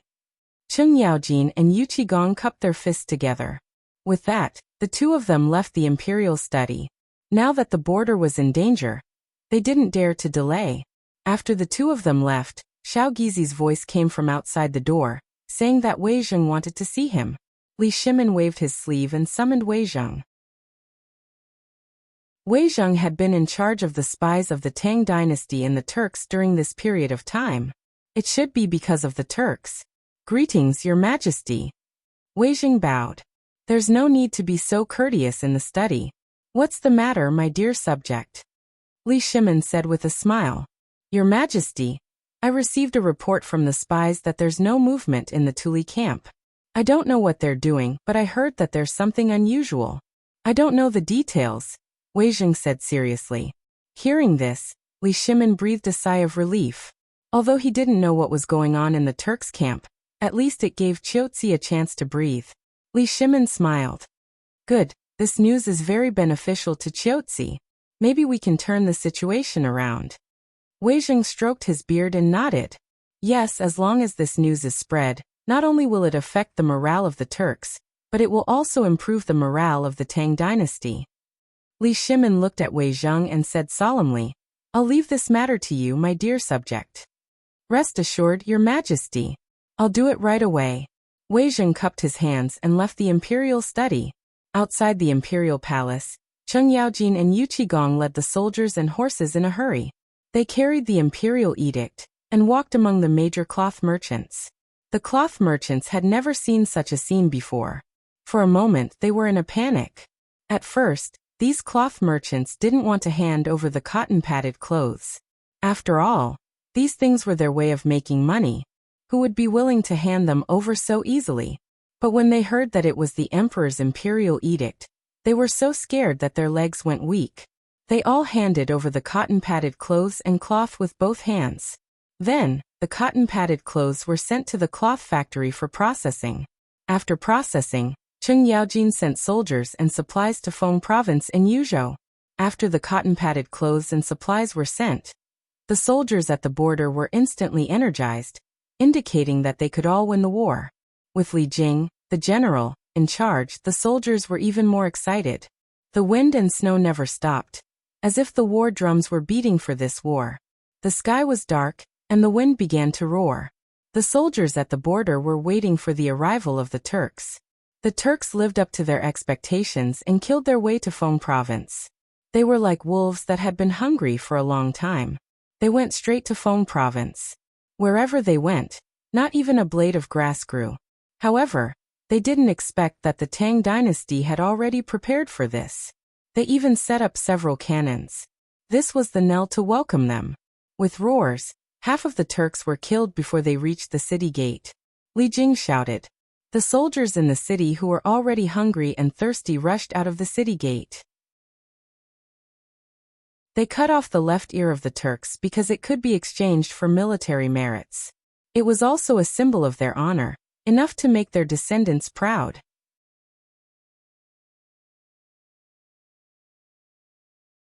Chapter 1736. The fierce battle lasted less than a night. The invading Turkic army was annihilated, leaving only stinking corpses on the battlefield. However, most of these corpses belonged to the Turkic people. The soldiers of the Tang dynasty won the war with an absolute advantage, and successfully defended their homeland.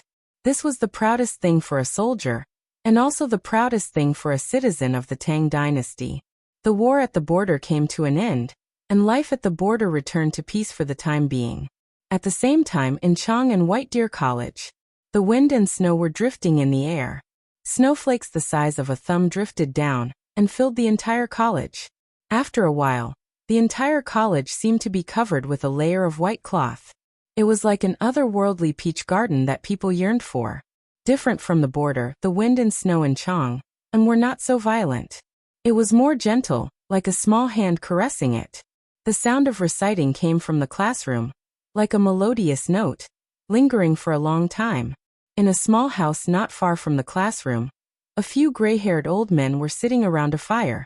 There were a few teacups next to them, giving them a sage-like temperament. These people were Ouyang Sun, Chu Suiliang, Yu Shinan, and Xueji. Chu Suiliang picked up the teacup next to him and took a sip. Bosher, do you know what Fengzi has been doing recently? Why doesn't he come to the college? Yu Shinan rolled his eyes at Chu Suiliang. How would I know? You should ask that kid. If I could find that kid, would I ask you? The two old men talked intermittently. At this moment, the sound of footsteps on snow came from outside the door. Creak. Yu Shinan turned around and glanced at him. So it's Virgo. Come in and warm yourself by the fire. Hearing this, Cheng Chimo shook off the snow stuck to his feet, opened the door and walked in. Wei Shuyu and Zhang Sun followed behind him. Mr. Bosher, thank you. After that, Cheng Chimo found a seat and sat down. The other two also found their own seats. Yu Shinan handed a teacup to Cheng Chimo. Chimo, what have you been doing recently? Why haven't you come to the academy for so long?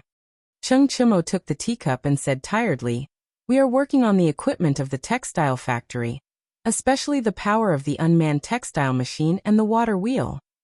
What is this? Yu Shinan asked subconsciously. Ask if you don't understand. This is common sense. Wei Shuyu, who was sitting at the side, interjected. I heard from Fengzi that this unmanned textile will uses physical methods to make it realize that it can automatically spin without people. I don't know the specifics. Then what is this thing connected to the water wheel?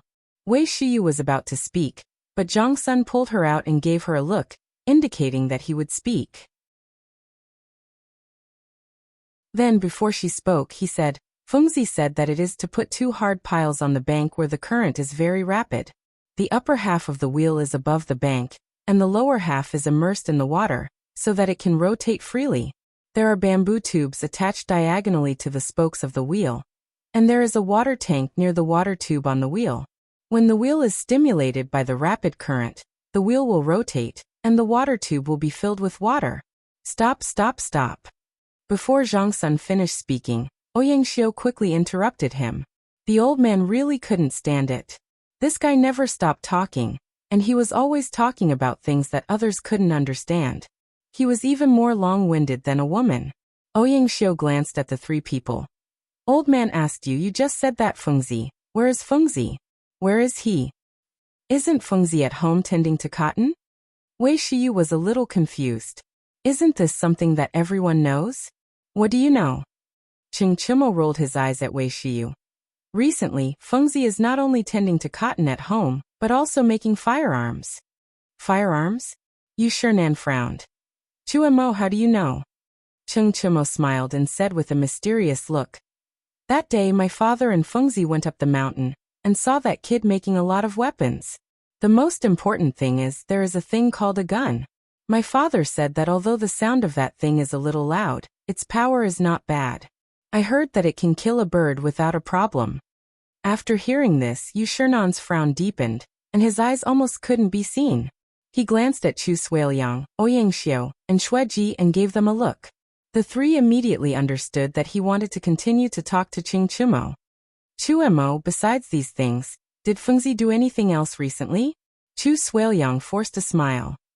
Anything else? Chingchimo deliberately stroked his beardless chin. Also, this kid sells cotton-padded clothes and buys dried flowers. I heard that this kid bought dozens of dongs of flowers. What? Yu Shinan exclaimed. He bought dozens of dongs of flowers. Chingchimo slapped his thigh and echoed, that's right. Say, this brat not only destroyed all of retired emperor's flowers, he also bought these dried flowers. Isn't he idle? Yu Shinan looked at his 2 partners and communicated with his eyes. It seemed that Fengzi was led astray by Li Shimin again.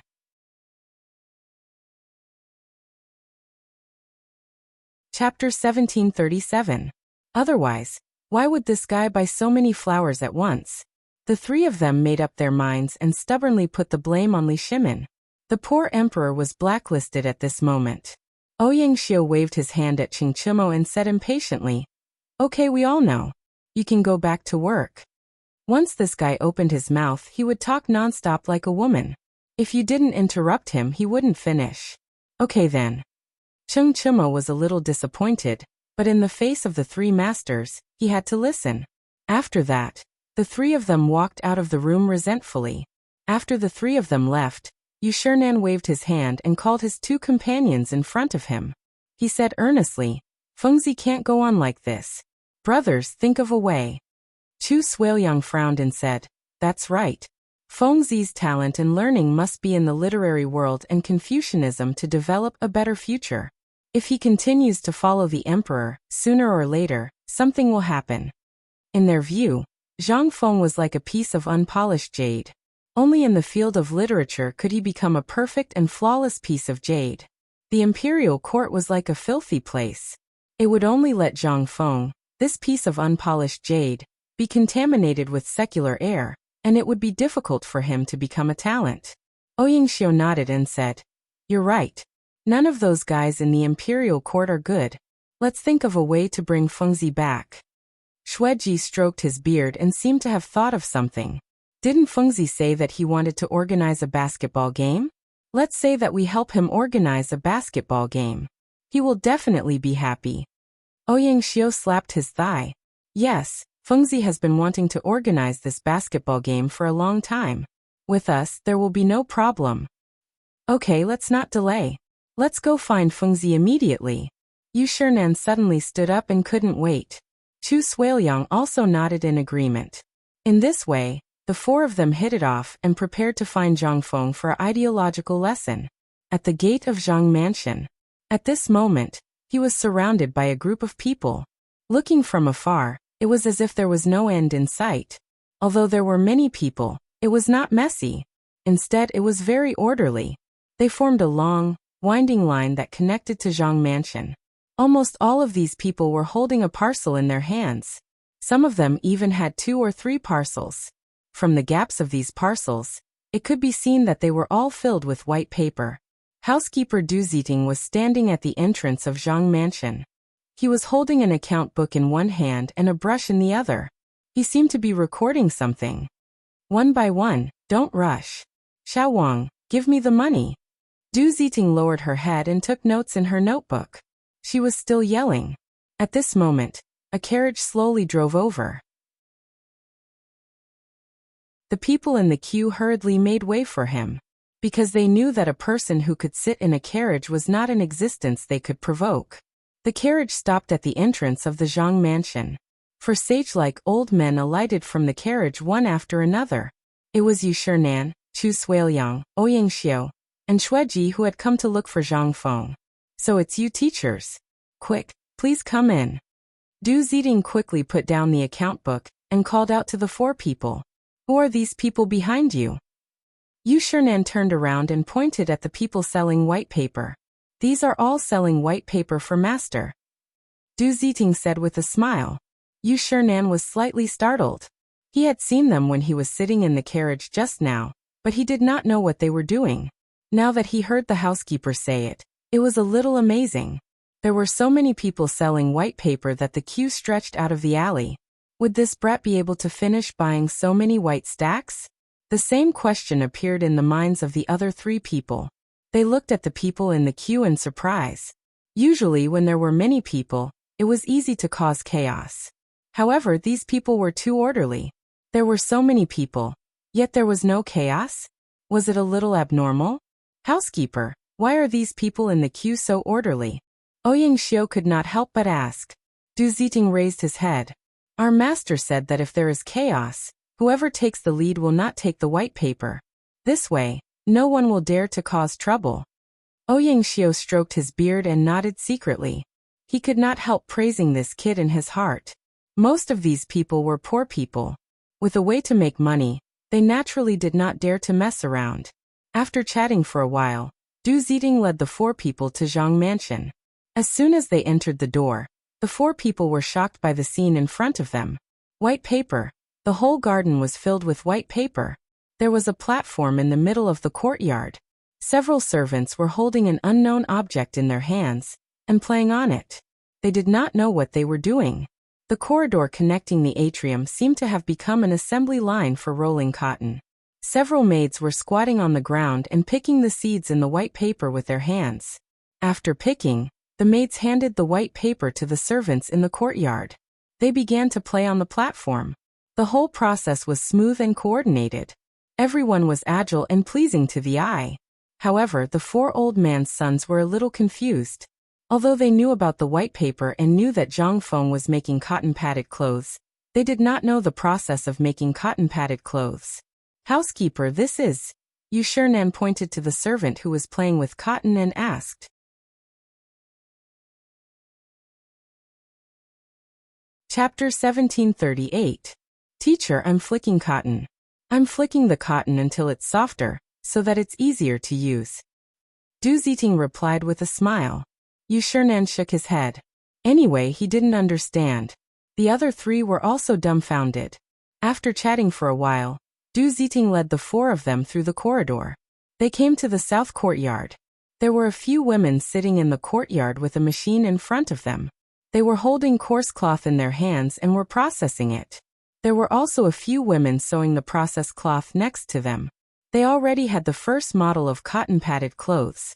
Is this also the process of making cotton-padded clothes? Yu Shinan pointed at the cotton-padded clothes model and asked in confusion. These have the shape. As long as you fill it with white cotton, it'll be cotton-padded clothes. Du Ziting smiled. What a wonderful idea. Ouyang Xiu stroked his beard and couldn't help but praise. Butler, are there any cotton-padded clothes? Let me see. Yu Shinan asked curiously. Looking at the cotton-padded clothes being processed, his heart was itching. Speaking of this, the 4 of them looked at Du Ziting together. Of course, the cotton-padded clothes are being made in the north courtyard. Old Master is also there. Du Ziting smiled. Okay, quickly bring old man there. Yu Shiren couldn't wait. Then, Du Ziting led them through the corridor and came to the north courtyard. As soon as they entered the courtyard, they saw a crowded scene. The courtyard was full of people. A dozen women were sitting on stools, holding the first model of cotton-padded clothes in their arms and stuffing cotton into it. After stuffing it, they handed the clothes to the women beside them. These women were sewing the cotton-padded clothes together. Zhang Feng was standing at the side, checking and giving a few pointers from time to time. These women were very fast. After a few turns, a cotton-padded clothes were done. Zhang Feng picked up the cotton-padded clothes and looked at them. After confirming that there was no problem, he put them aside. Fengzi, Yu Shiren waved at Zhang Feng. There was no other way. The entrance was already filled with people. How could these few old men squeeze in?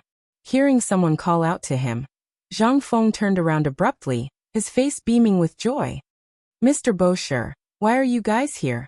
After that, Zhang Feng waved his hand at the door.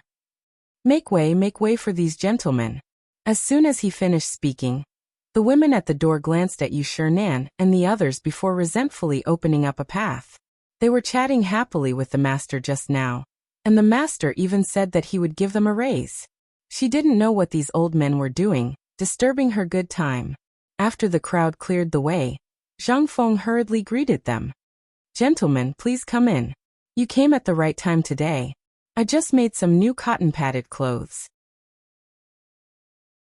Come and take a look. Yu Shiren stroked his beard and strode forward with the other three following closely behind. This is my newly made cotton-padded jacket and quilt. Come and take a look. Zhang Feng pointed at the finished cotton-padded jacket and introduced it to them. Touching the neatly arranged cotton-padded clothes and quilts, Yu Shiren was overjoyed. How nice would it be if everyone in the academy could have a share of these things? Especially the quilt, it was incomparably soft to the touch. If they covered their bodies with it, they wouldn't be afraid of freezing their feet at night. Not only him, but the other three also had the same idea.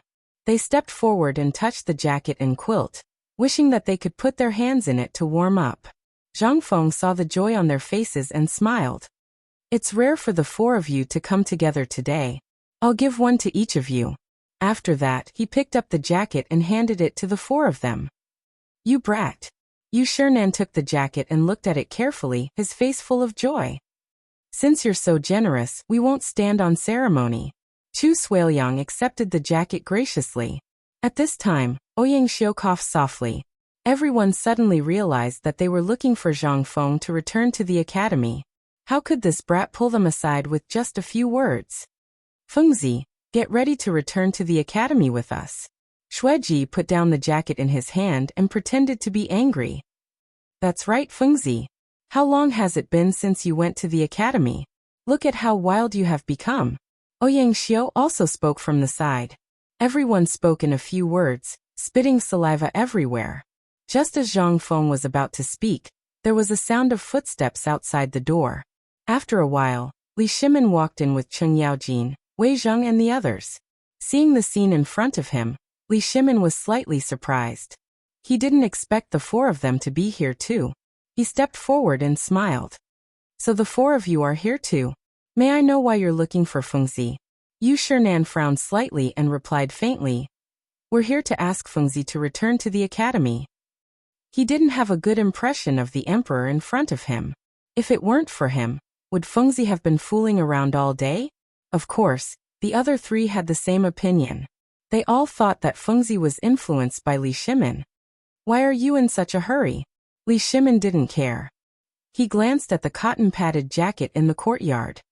Isn't he dealing with the cotton-padded jacket now? It's mainly because of the basketball competition. Previously, Fengzi promised that the champion would get a chance to enter the academy for free. Now many people are asking when the competition will be held. After all, this promise is very tempting. Shueji stroked his beard and said faintly.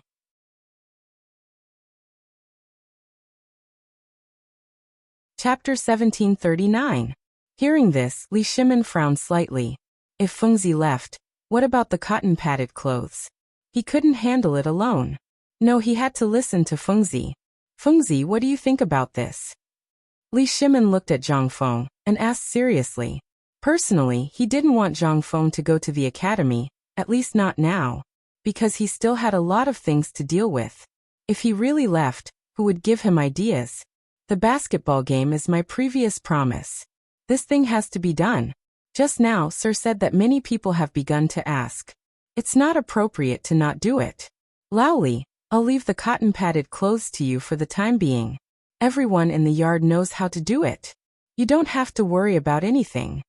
Zhang Feng glanced at the crowd and said, indeed, this was the time to pay attention to promises. For a promise, some people would even risk their lives. If he said he didn't do it now, he wouldn't be able to establish himself in the future. Everyone's spittle could drown him. This had nothing to do with status. After all, gossip was a fearful thing. After hearing Zhang Feng's words, Li Shimin didn't say anything. He also understood the reason. Although he was reluctant to leave Zhang Feng, it seemed that this basketball game had to be done. Zhang Feng waved to Du Ziting and said, Old Du, go and tell Jingshu and Yuyao to pack up and get ready to go to the academy with me. Li Shimin and the others looked at each other, but didn't know what to say. Yu Shernan was full of joy. He thought that this guy was finally going to go to the academy with him. This time, he couldn't let him go down the mountain easily. After a while, Jingshu and Zhang Yuyao packed up their luggage. Zhang Feng and Li Shimin said goodbye to each other and went out of the mansion with Yu Shernan and the others. Only the disappointed crowd was left behind. Although Zhang Feng said that there was no problem with the cotton-padded clothes, Li Shimin still had a headache.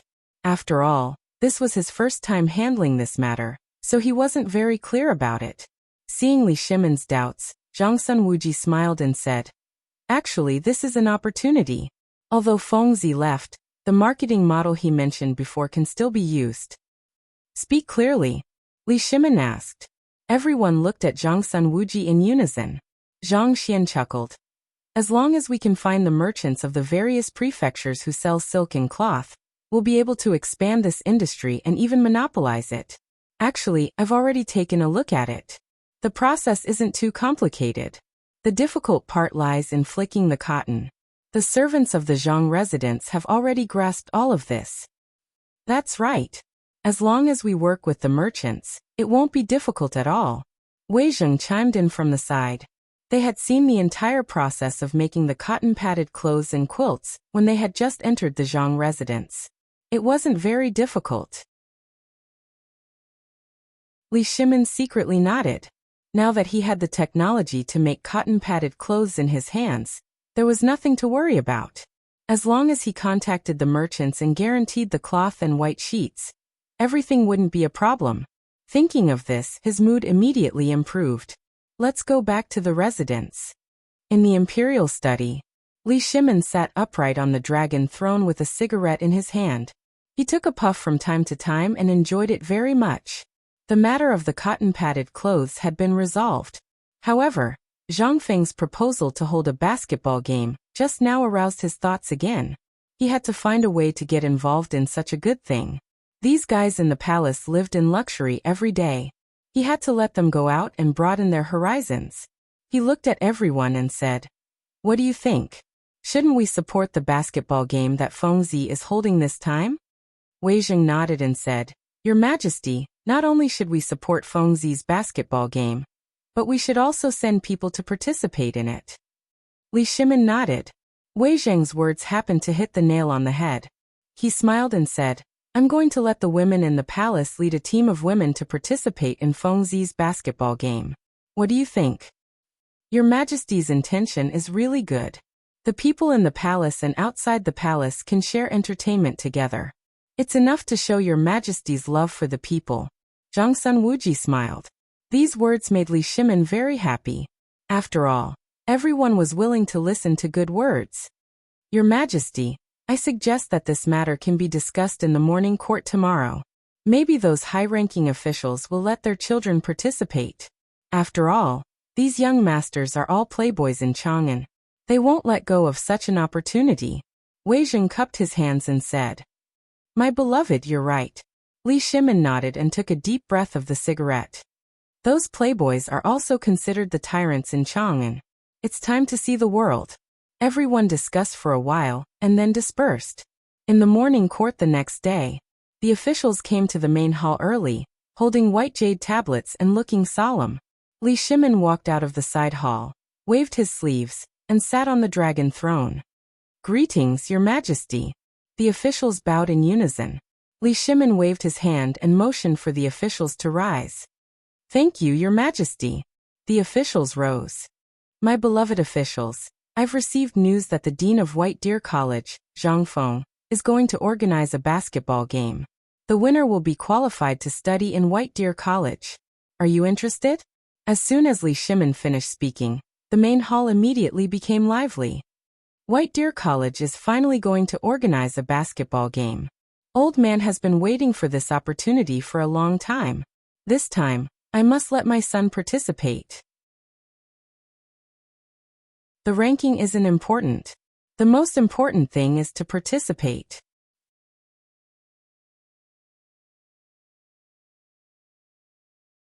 Chapter 1740. I want my son to go too. I want to bring my family's servants. This is a rare opportunity. Everyone rubbed their fists and palms, looking eager to give it a try. It was as if they were the ones participating in the basketball competition. Seeing this, Li Shimin was delighted. The enthusiasm of the officials was a clear indication of the importance of this competition. Seeing the endless noise in the imperial court, Xiao Gizi hurriedly shouted in a hoarse voice, "Everyone be quiet." As soon as he finished speaking, the officials stopped arguing and returned to their seats. At this moment, the dean of the Imperial College, Lu Hongwen, stepped forward and cupped his hands. "Your Majesty, I would like to lead the students of the Imperial College to participate in the competition. Your Majesty, please allow it." Before Li Shimin could reply, the Hongwen Guan's dean, Ouyang Kai, also stepped forward. He cupped his hands and said, "Your Majesty, I would like to lead the students of the Hongwen Guan to participate in the competition. Please allow it." "Since you have such intentions, I will naturally allow it." Li Shimin waved his hand and immediately agreed. Seeing that everyone was so enthusiastic, he was overjoyed. How would he dare to reject? When Cheng Yaojin and Yu Qigong saw this, they exchanged a look. Without saying anything, the two of them immediately understood each other. They stepped forward one after another and cupped their hands. "Your Majesty, I would like to lead the soldiers to participate in the competition. Please allow it." "Your Majesty, I would like to as well. Please allow it." Following the lead of Cheng Yaojin and Yu Qigong, the generals standing at the side couldn't help but step forward to ask for permission. "Your Majesty, I would like to lead my family to participate in the competition.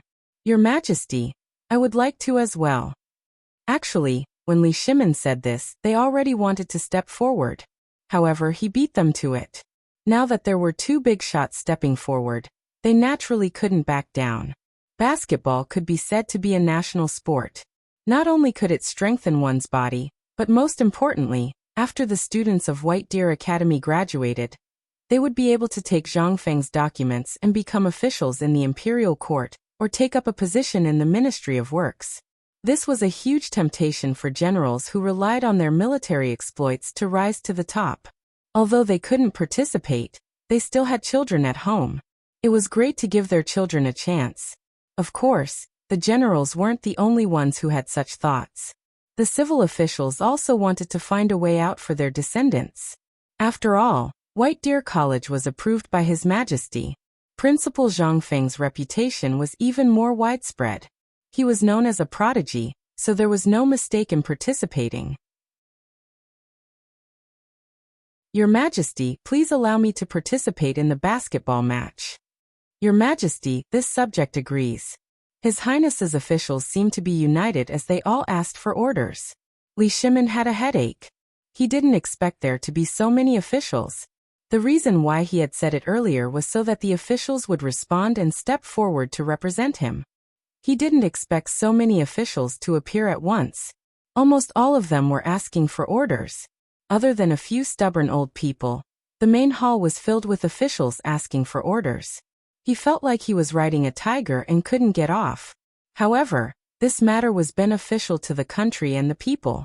No matter what, he had to set an example. So be it if there were more people. He believed that the kid could handle it. He made up his mind, but his expression was still calm. I understand what all of you are saying. I approve. Thank you, Your Majesty. The officials bowed. After the court session, the officials hurried back to prepare for the basketball match. The military officials rushed to the barracks to select elite soldiers for training. The civil officials started to select servants from their families to accompany the young master. Even the imperial palace began to train. Li Shimin transferred many strong palace maids, and the imperial bodyguards circled out a large area in the imperial palace to begin training. On the other hand, the main venue, White Deer College, wasn't idle either.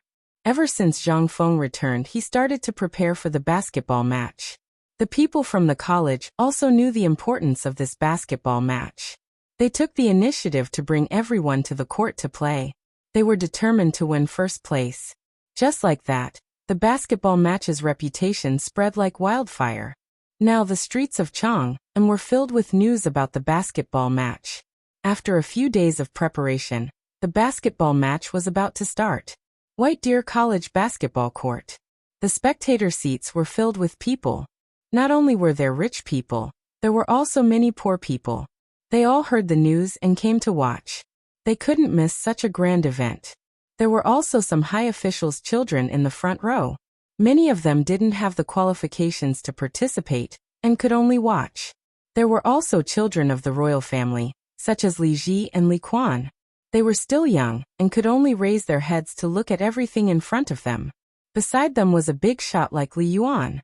When he heard about the basketball match, he was the first to want to come. Looking back at the court, Zhang Feng stood in the middle of the court. This time he wasn't participating. He was the referee. Because these people didn't know much about basketball, they needed him to guide them. Zhang Feng gestured to the people on the court, indicating that they were starting to warm up. The first match was between Cheng Yaojin's team and the Grand Scribe's team. When they drew Cheng Yaojin's team, the Grand Scribe was about to cry. Who didn't know that Cheng Yaojin was a famous scoundrel? Even if he lost, he could still say that he won. Moreover, he had the identity of a duke. Who dared to offend him?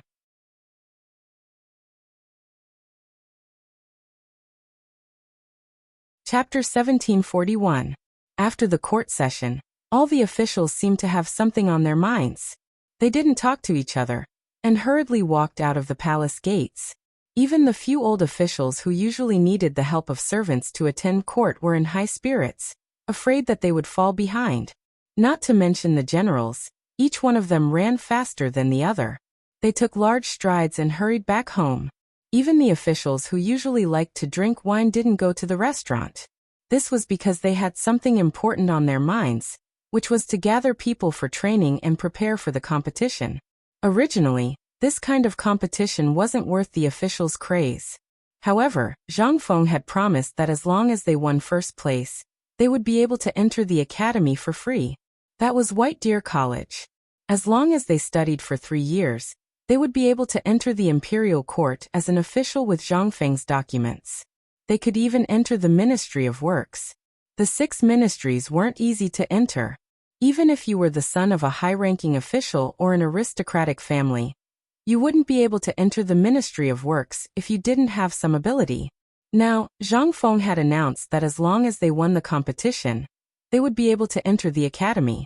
To these hedonistic sons of high-ranking officials, this was a chance to reach the heavens in a single bound. Once the news reached the academy and the heavens heard it, just thinking about it was enough. More importantly, His Majesty the Emperor had announced that he supported the officials' participation. This was a shot in the arm for everyone. Even if they couldn't win first place, they had to perform well in front of His Majesty. Furthermore, there was such a tempting reward for winning first place. It would be strange if they didn't go crazy. However, the civil officials were still all right. They only lifted their skirts and ran towards the palace gates. The generals were a little unsightly. They ran as fast as they could, not caring if there was anyone in front of them. Some of them even lost their shoes. Especially Cheng Yaojin. He kicked a few civil officials over just for 1 point. He wanted to go home and prepare for training. He wanted to be one step ahead of others. There was no other way. His hooligan character had already been carved into his bones. No one dared to stop him. This was Lu Guogong. Who the hell dared to provoke him? He snatched the reins from a palace servant and mounted his horse. Giddy up. With a loud shout, he galloped towards the Cheng residence. It was a pity that Cheng Yaojin turned a deaf ear to the Cheng mansion's servants' shouts. He was only thinking about basketball. Along the way he rampaged. Many vendors were thrown to the ground by old Cheng. They were about to stand up and scold him, but when they took a closer look, they realized that he was a King Demon King. Who would dare to be rash? They obediently shut their mouths. However, everyone still didn't let go of old Cheng in their hearts. They called him AB*****, AB*****, and other unpleasant words. When everyone cleaned up the stall again, they saw the silver on the ground. They put on a smile again and stopped cursing in their hearts. After rushing all the way, old Cheng finally arrived at the Cheng mansion. He jumped off his horse like a carp. Cheng, where the hell did you go? Hurry up and get Lao Tzu out. Old Cheng's family had a bunch of illiterates who couldn't read a single word. Therefore, for the sake of convenience, he named his servants Cheng, and so on. This was also one of the reasons why he was usually a laughingstock. There was no other way. When he was young, he didn't have the money to study. "Sai master, I'm here." Cheng put down what he was doing and quickly went up to him. Why wasn't Cheng here? That guy was still eating old Cheng's dust. Old Cheng walked in from the mansion door in a hurry. He glanced at Cheng and hurriedly said, "Hurry up and gather all the servants and maids in the mansion for Lao Tzu. Lao Tzu has something to say." Cheng was stunned. Master usually didn't care about family matters because he always said that men should lead troops to war, and that women should be in charge of family matters. Why did he change today? He scratched his head and was about to ask when suddenly, he felt a sharp pain in his butt. Immediately after, old Cheng's curses came one after another. "Hurry up, Lao Tzu doesn't have time to wait for you." Cheng rubbed his butt aggrievedly and hurriedly ran away. Not long after Cheng left, a rough female voice came from the inner mansion. "Old Cheng, why are you making a ruckus in the courtyard? Did I not let you eat your fill?" The person who spoke was Cheng Yaojin's wife. She usually had a carefree personality and knew some martial arts. She was known as a tyrant in the Cheng family, and no one dared to provoke her, especially old Cheng. He was as obedient as a cat in front of her. "Madam, you came just in time. I have good news for you. Fengzi is going to hold a basketball game soon. I'm going to bring the servants to participate." Cheng Yaojin looked at Madam Cheng and hurriedly went up to her. Of course, he had to share happy things with others. Of course, this person was his wife. What? Fengzi is going to hold a basketball game? As expected, it's great news. Madam Cheng's eyebrows were knitted together. Although she had never seen Zhang Feng before, his name had long spread throughout Chang'an.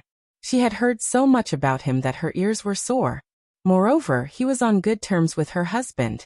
Naturally, she was happy. "That's right, madam. This time, the competition will be held in the White Deer Institute. Not only that, even the emperor supports it. All the officials will be participating. Who do you think I, old Cheng, am? Naturally, I can't lose to old Black." Old Cheng had a smile on his face. It was completely different from his arrogant appearance outside.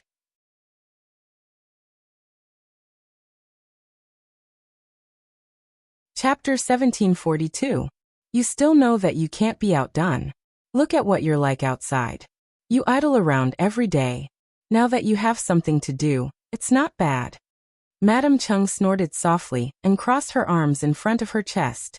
Actually, when she heard about the basketball game, she really hoped that old Cheng would participate.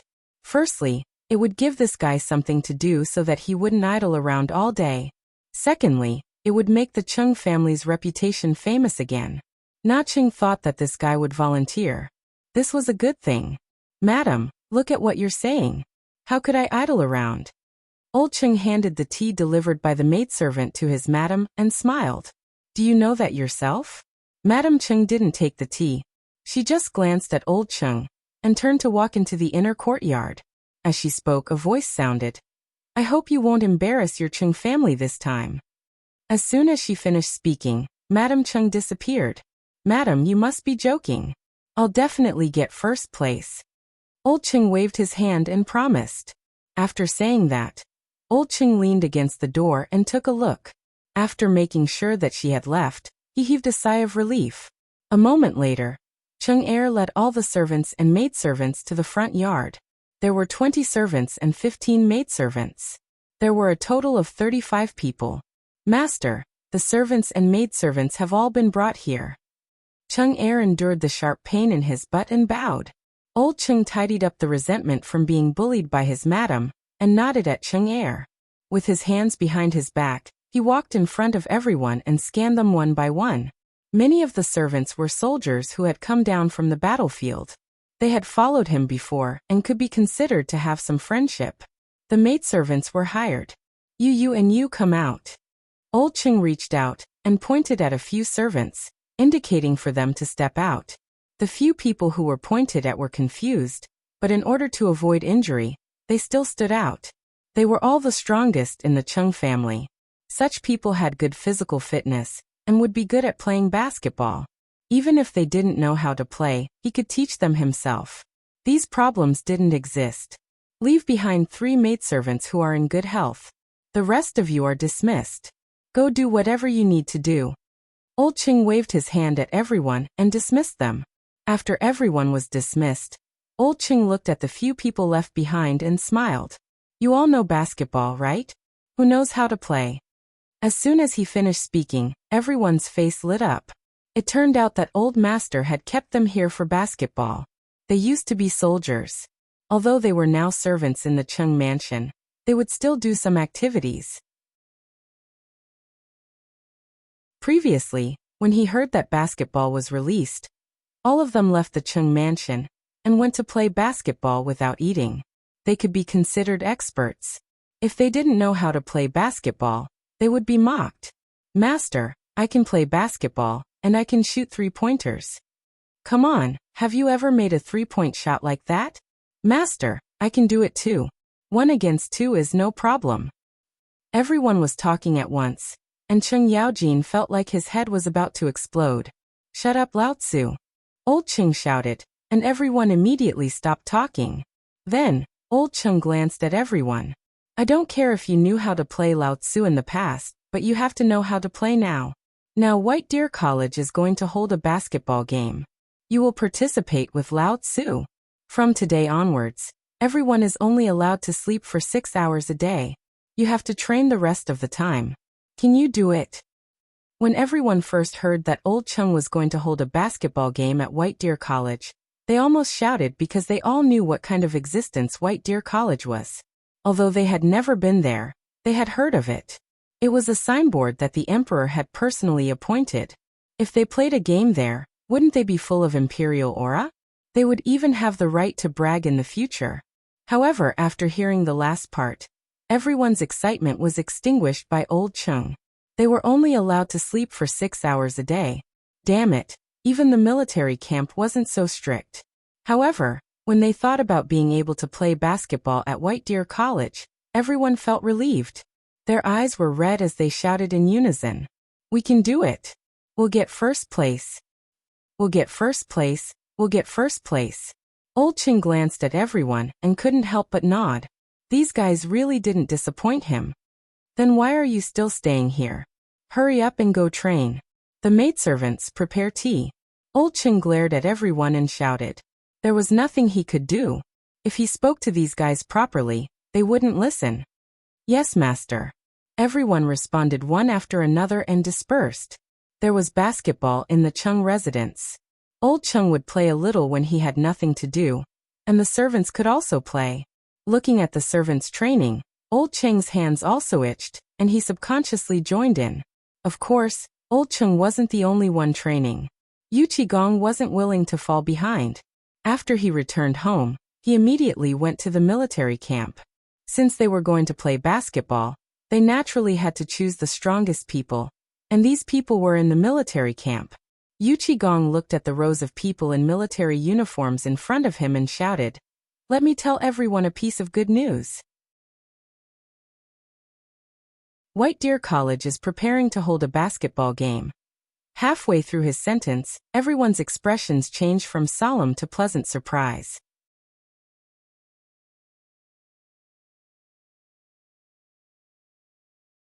Chapter 1743.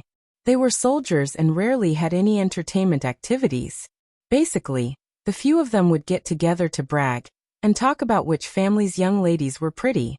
Ever since basketball came into existence, their daily training became more fun. Playing basketball in 2s and 3s with their friends, and getting other teammates to join them. These days were really enjoyable. Today, the general said that White Deer College was going to hold a basketball competition. Could it be that they were going to be part of it?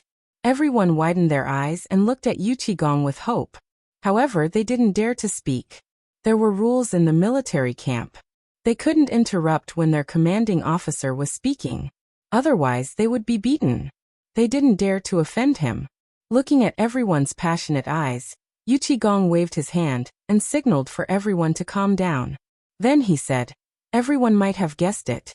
During the morning court session today, His Majesty allowed you to participate in the competition. Now everyone should prepare for training. I will pick out the most outstanding soldiers to participate in the basketball competition." Just as he finished speaking, all the soldiers couldn't hold back their excitement and roared, "Long live His Majesty! I can go to White Deer College. I want to participate in the basketball competition. I want to win first place." Although they were usually in the military camp, they didn't block off the news. In fact, they were very well informed.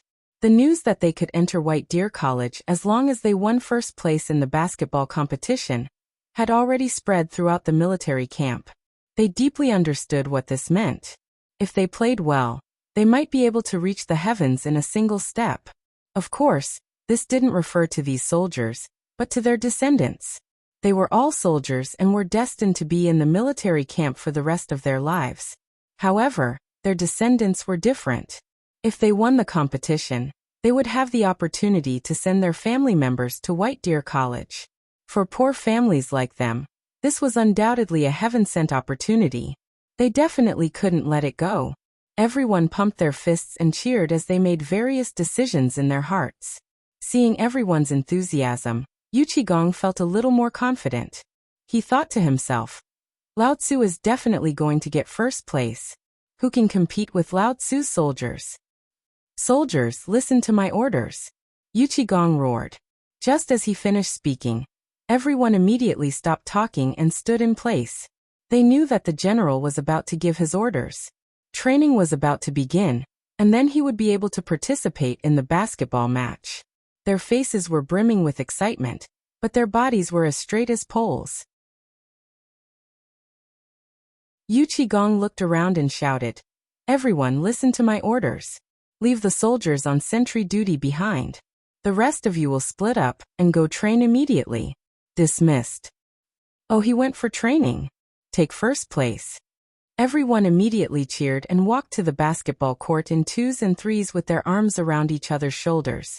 In order to provide more entertainment for the soldiers, a basketball court was built in a designated area in the military camp. Yuqigong looked at everyone's backs and became even more determined to be the champion.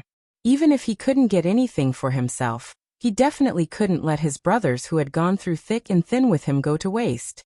These people were all men who had sacrificed their lives for the Tang dynasty. He must let these brothers stand out for once.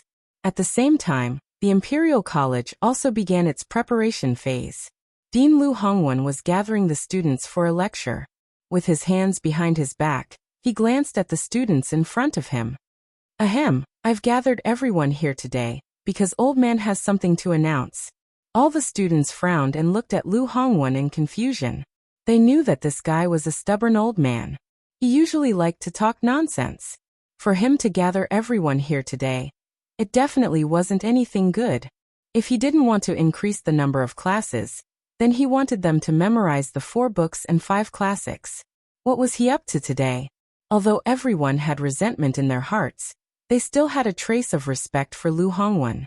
None of them dared to utter a single word. After all, Lu Hongwen was the dean and a famous scholar. Otherwise, how could he be regarded so highly by the emperor? During the morning assembly today, His Majesty announced that White Deer College will be holding a basketball match in the next few days. After Old Man's pleading, His Majesty has agreed for Imperial College to participate. Lu Hongwen stroked his beard with his right hand. There was a hint of pride on his face. It was as if he had painstakingly begged for a place in the competition. As soon as he finished speaking, a hint of surprise flashed across the student's eyes. However, this surprise disappeared in an instant. Then everyone was stunned and looked at Lu Hongwen in confusion. The surprise was that they could participate in the basketball match. One had to know that they were usually trapped in the Imperial College and basically had no freedom. Although they were the children of high-ranking officials, once they entered Imperial College, they had to obediently bow their heads and listen to the teacher's instructions. Usually they were even stricter. They had to behave properly and sit properly. Now that they finally had a chance to play basketball, they could only play it for 2 hours a day. This kind of life had long driven them crazy. They couldn't wait to leave this place. Today, the dean actually said that he was going to hold a basketball match. This made everyone ecstatic. Because once it was held, they could leave Imperial College and see the outside world. At the same time, they couldn't believe it.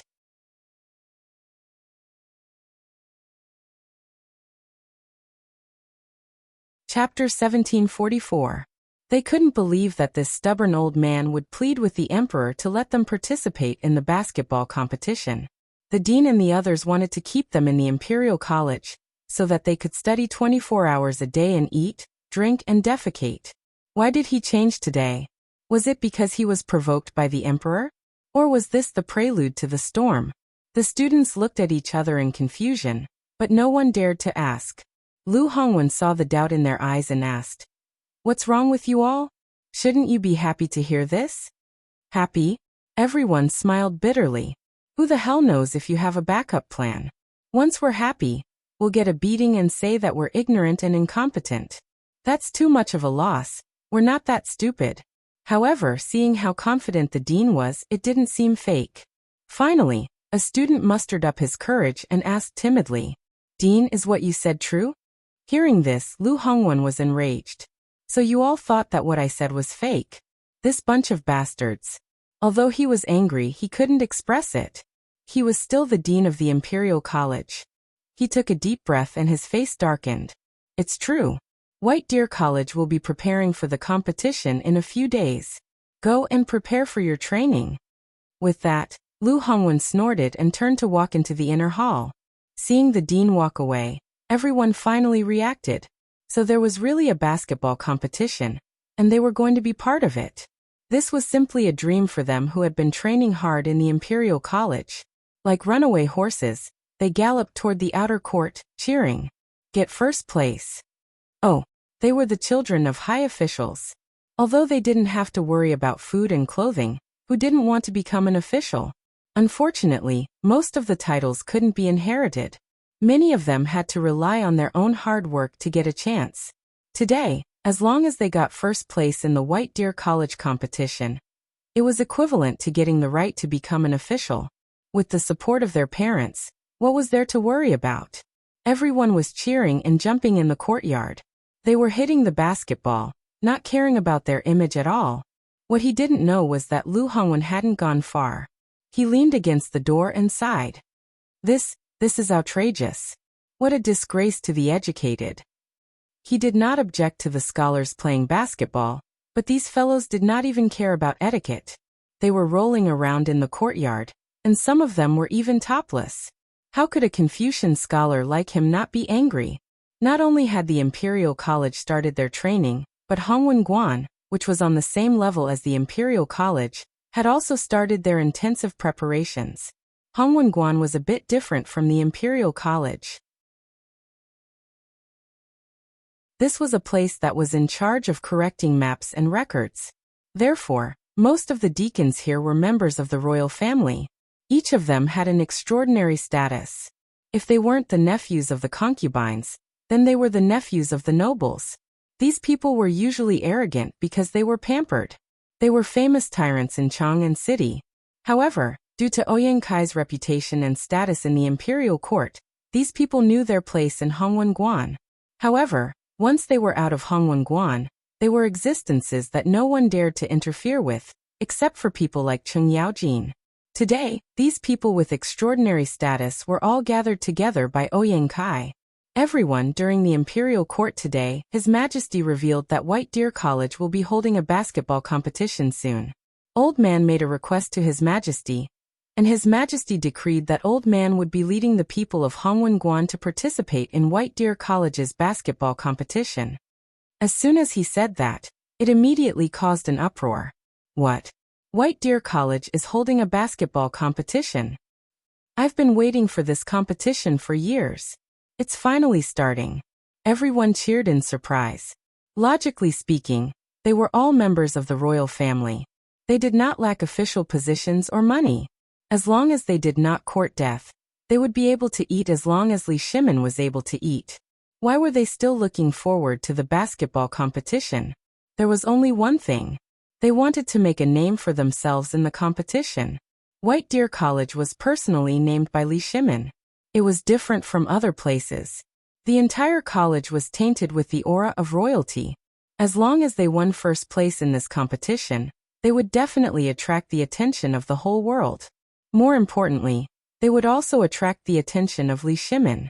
At that time, their family's reputation would be known. Li Shimin would definitely reward them well. Their official positions would also be low. When they thought of this, they could not suppress the excitement in their hearts. Hallmaster, when do we start training? Yes, Hallmaster. I can't wait. Everyone was talking at once. These people were all members of the royal family. Ouyang could not say much. He waved his hand and said, "Go train now." Everyone cheered and ran to the courtyard. They were determined to win this competition. Not for anything else, but because of their status. Who would dare to steal their ball on the court?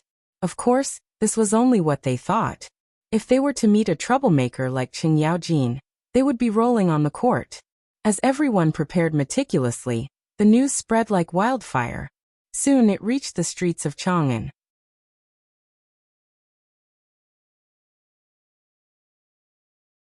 Chapter 1745.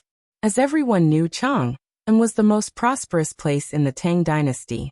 The moment the news of the basketball game spread, the entire Chang'an was like boiling water. Everyone was talking about the basketball game. The Langjun, who usually carried goods, was not carrying anything today. The vendors were also not shouting. Instead, they were sitting in groups of 2s and 3s, as if they were discussing something important. Have you heard that White Deer College is holding a basketball game? The one who spoke was Zhu Zi, a peddler who sold fermented glutinous rice. He usually went to the basketball court in Tonghuifang to sell fermented glutinous rice. That was where the rich and powerful played. He would occasionally hear a few words, so he was the most well-informed. Is it true? This news has been spreading for a few years, but it hasn't been held yet. Could it be fake this time? A man who was selling white steamed buns put down his cart. His name was Huzi. Although his name sounded scary, he was very timid. Of course it's true. I go to Tonghuifang often, so how could I not know about it? I heard that the news only spread this morning. If I'm lying to you, I'll treat you to fermented glutinous rice for a month. Zhu Zi pointed in the direction of Tonghuifang and said solemnly. Huzi naturally did not doubt Zhu Zi. Moreover, he said such words, treating him to fermented glutinous rice for a month. Just thinking about it made his heart ache. But when he thought about it, once the basketball game was held, everyone would go to Shao Mountain. Then he would not be able to sell his white steamed buns. His heart ached. That's bad. Then I won't be able to sell my white steamed buns. Zhu Zi rolled his eyes at Huzi. Why are you so stupid? Shao Mountain is a mountain. There isn't much food on it. When the time comes, those rich and powerful people will go to the mountain. There won't be enough food to eat. You can take it to the mountain to buy. This time I'll take fermented glutinous rice to the mountain and make a lot of money. After he finished speaking, Huzi felt as if he was enlightened and woke up from a dream. Yes, take the steamed buns to the mountain to sell. Why didn't I think of that? After he finished speaking, Wuxia hurriedly carried the cart and ran home. He only left behind one sentence. "I'm going home to tell my wife." Along the way, Wuxia dropped a few steamed buns. However, he didn't care about them because he knew that this trip to Mount Shao might be an opportunity for him to make a fortune. How could he care about those steamed buns? "Woman, woman," Wuxia shouted as he ran. He put the load at the door and rushed into the house. He saw a woman with a white cloth hanging from her hand walk out of the house. "What's wrong?" "Wuxia, hurry up and make white steamed buns. Make all the noodles in the house into steamed buns. If there isn't enough, go out and buy more."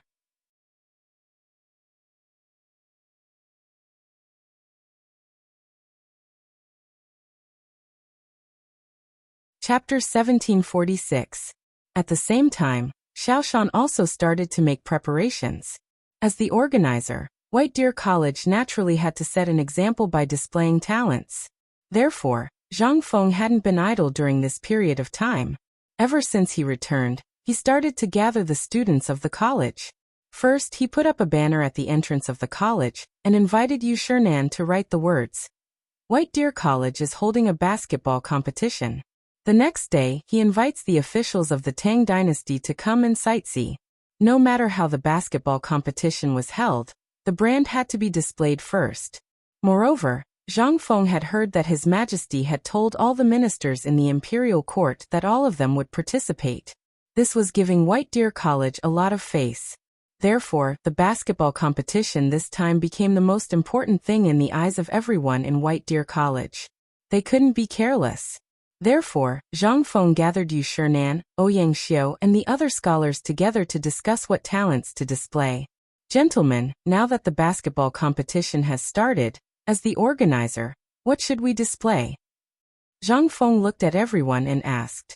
In fact, he already had a plan in mind. He asked the gentlemen so that they wouldn't be dissatisfied in the future. Yu Shinan stroked his beard. "When the time comes, all the officials and commoners will come to White Deer College. Even the royal family and nobles should be prepared." After he finished speaking, he looked at the other three as if asking for their suggestions. Ouyang Xiu nodded. "The royal family likes martial arts.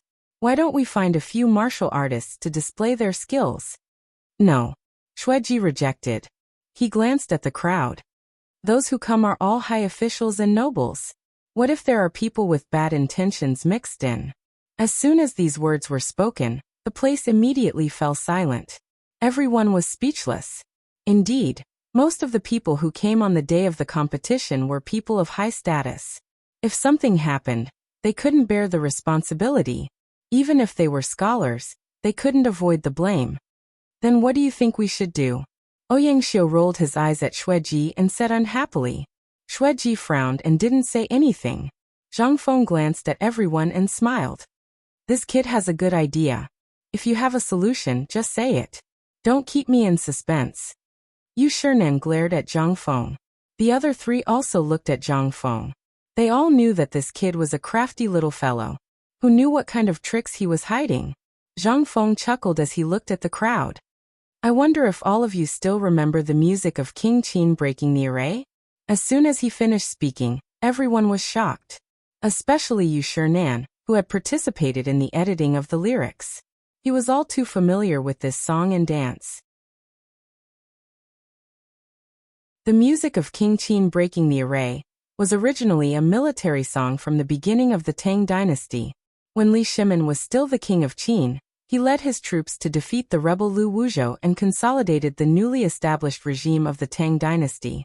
Therefore, his soldiers added new lyrics to the old song and sang praises for Li Shimin. The head of state receives the law and the generals punish the traitors. The salty song music of breaking the array appreciates the peaceful people. Later, Li Shimin personally choreographed this piece of music into a dance. After being processed by the court dance, it became a huge and magnificent large-scale musical dance. Previously, when Li Shimin received foreign guests, he had used the music of King Qin breaking the array. The large court band of the palace accompanied it. The big drums shook the sky and the sound spread hundreds of miles away. The momentum was vigorous and moving. This song and dance made all the officials excited. When this dance was performed, Even the foreign guests couldn't help but dance with joy. Now that this kid mentioned the music of King Qin breaking the array, was he going to perform it in the competition? Although this song and dance was for viewing, it was specially used by the royal family. It was usually enjoyed during banquets and was only arranged during ceremonies. How could this kid use it just because he wanted to? Wasn't he too daring? However, thinking about the relationship between Li Shimin and this brat, the few of them also felt relieved. They could call each other brothers. It didn't matter if they used it for a song and dance. Yu Shernan's eyes flashed with excitement. Kid, are you going to perform the music of King Qin breaking the array on the court? Previously, when he was composing the lyrics, he saw the palace servants perform the music of King Qin breaking the array. That scene was really grand. Now that he thought about it, he was still very excited. The other three were the same. They had basically seen it before. However, when they thought about that grand scene, their hearts beat faster. It was as if they were 10 years younger. That's right. Zhang Feng nodded and smiled. When the time comes, there will be so many people. I have to give them something to show off so that they won't think that our White Deer College is just a facade. This music of King Qin breaking the array is just right. Aren't you afraid that the royal family will find trouble with you? This is a dance music specially used by the royal family. Although Yu Shernan knew that Li Shimin wouldn't find trouble with Zhang Feng, there were other people. So what? When the time comes, I'll let Lao Li talk to Lord Zhangsun. I don't think the emperor is such a petty person. Moreover, this music of King Qin breaking the array is to praise him. What's there to be unhappy about? Zhang Feng rolled his eyes. Then what are you going to do with this music score? How did you get it? Ouyang Xiu asked from the side. As he spoke, he intentionally or unintentionally gave Zhang Feng a look.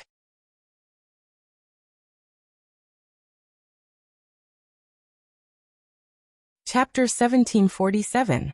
He knew that Yu Shernan had written lyrics for the Emperor of Qin's breaking the array, so he should have a copy. But he couldn't say it out loud. After all, it was an armor treasure. How could he take it out so easily? Zhang Feng instantly understood Ouyang Xiu's look. He also knew what was going on. He quickly played along and deliberately sighed. Alas, it's a pity that I don't have the music score. I want to play the Emperor of Qin's breaking the array, but I don't have the music score. As he spoke, he deliberately hammered his chest with his hand, looking like he was incompetent. From time to time, he would look at Yu Shernan from the corner of his eyes. Yes, Feng is so pitiful. Chu Suiliang patted Zhang Feng's shoulder and pretended to sigh. As good friends, they all knew Yu Shernan's background, but they couldn't say it out loud. So the three old men put on a show. Pitiful my ass. Yu Shernan blew his beard and glanced at Ouyang Xiu. This guy was the one who started it. He said angrily. Is the old man useless? The old man was the one who wrote the lyrics. What's wrong with getting some music scores? In fact, he had already seen through their clumsy acting. If it weren't for the fact that they were in the academy, he would have scolded them. Damn it, you just want the old man's music score? The old man also has music scores. I'll take them out and show them to you. He snorted at the crowd, and then looked at Zhang Feng. Boy, isn't it just music scores and lyrics? Is it necessary? You're beating your chest and stamping your feet in front of the old man. The old man has eaten more salt than you have rice. Wait at the academy. The old man will go back and get it for you. After that, Yu Shernan glanced at the crowd. He deliberately stroked his beard and walked out of the academy with his head held high. Looking at the way he walked, it was as if he was saying, Look, it's up to the old man. After Yu Shernan left, the three old men and the young man looked at each other. They looked at each other. They didn't expect their acting skills to be so weak. Gentlemen, I'll take my leave first. Zhang Feng cupped his hands towards them. He really couldn't stand this awkward atmosphere. Actually, he was quite happy in his heart. With just a few words, he had gotten the lyrics for the music of the King of Qin breaking the array. This was a royal item. It might even be a family heirloom in the future. One must know that Qin Wang breaks the enemy formation was a very rare piece of music and dance. It included the right side, the first side, the second side, the second side, the first side, the second side, the second side, the first side, the second side, the second side, the second side, the second side, the second side, the second side, the second side, the second side, the third side, the third side, the third side, the third side, the third side, and the third side. As for the assistant, he was going to let Zhang Yuyao do it. Although Zhang Yuyao was not as good as Jingshu, playing the piano was not a problem. Zhang Feng walked quickly to the door of the two women's room. Before he entered, he heard a burst of laughter. Sister, do you think Prince Zhang will like it? Whether he likes it or not, let's embroider it first. Yes, lest his soul is stolen by other women. Sister, you're so naughty. Zhang Feng was stunned. What were these two girls talking about? Embroider what? Ahem. He deliberately coughed twice. After a while he pushed the door open and slowly walked into the room. The main thing was to give the two girls some time to prepare. Otherwise, if they saw something they shouldn't see, it would be awkward. The two girls lowered their heads. Their faces were as red as apples. They sat upright on the chairs. Except for their hands still pulling the corners of their clothes, they didn't seem to have any problems. Zhang Feng glanced at the two girls and showed a playful smile. Jingshu, you often play the piano. Have you heard of the music of the king of Qin breaking the array? Ah, Jingshu suddenly raised her head. Her gloomy face turned red again. Young master, what did you just say? This girl. So the time I gave you to prepare was all in vain. Zhang Feng smiled and shook his head. I mean, have you heard of the music of the king of Qin breaking the array? Or do you know how to play it? As his voice fell, Jingshu's body trembled slightly. As a master of the piano, how could she not know the music of the king of Qin breaking the array? This song had an extraordinary meaning in the Tang dynasty. It existed before the Tang dynasty was fully formed. It could be said that this military song of the Tang dynasty accompanied the soldiers of the Tang dynasty through countless glorious eras. However, the music of the king of Qin breaking the array had now become a royal song. Generally, it could only be played in the palace. Ordinary people, including those aristocratic families, couldn't come into contact with it. For this reason, many piano players aimed to play the music of the king of Qin breaking the array, and worked hard for their whole lives. Jingshu looked at Zhang Feng, her body trembling a little. Young master, why did you mention the music of the king of Qin breaking the array today? Although she hadn't played it, she had heard others say before that the music of the king of Qin breaking the array had 3 changes. Each change was 4 changes, so there were 12 changes, corresponding to the song festival. Every time she thought of such a powerful score, she was excited. Zhang Feng glanced at the two girls and smiled. I'm going to play the music of the king of Qin breaking the array at the basketball game this time. You will be the main piano player, and Yu Yao will be the assistant. What do you think? I'll be the main piano player? Jingshu couldn't help exclaiming.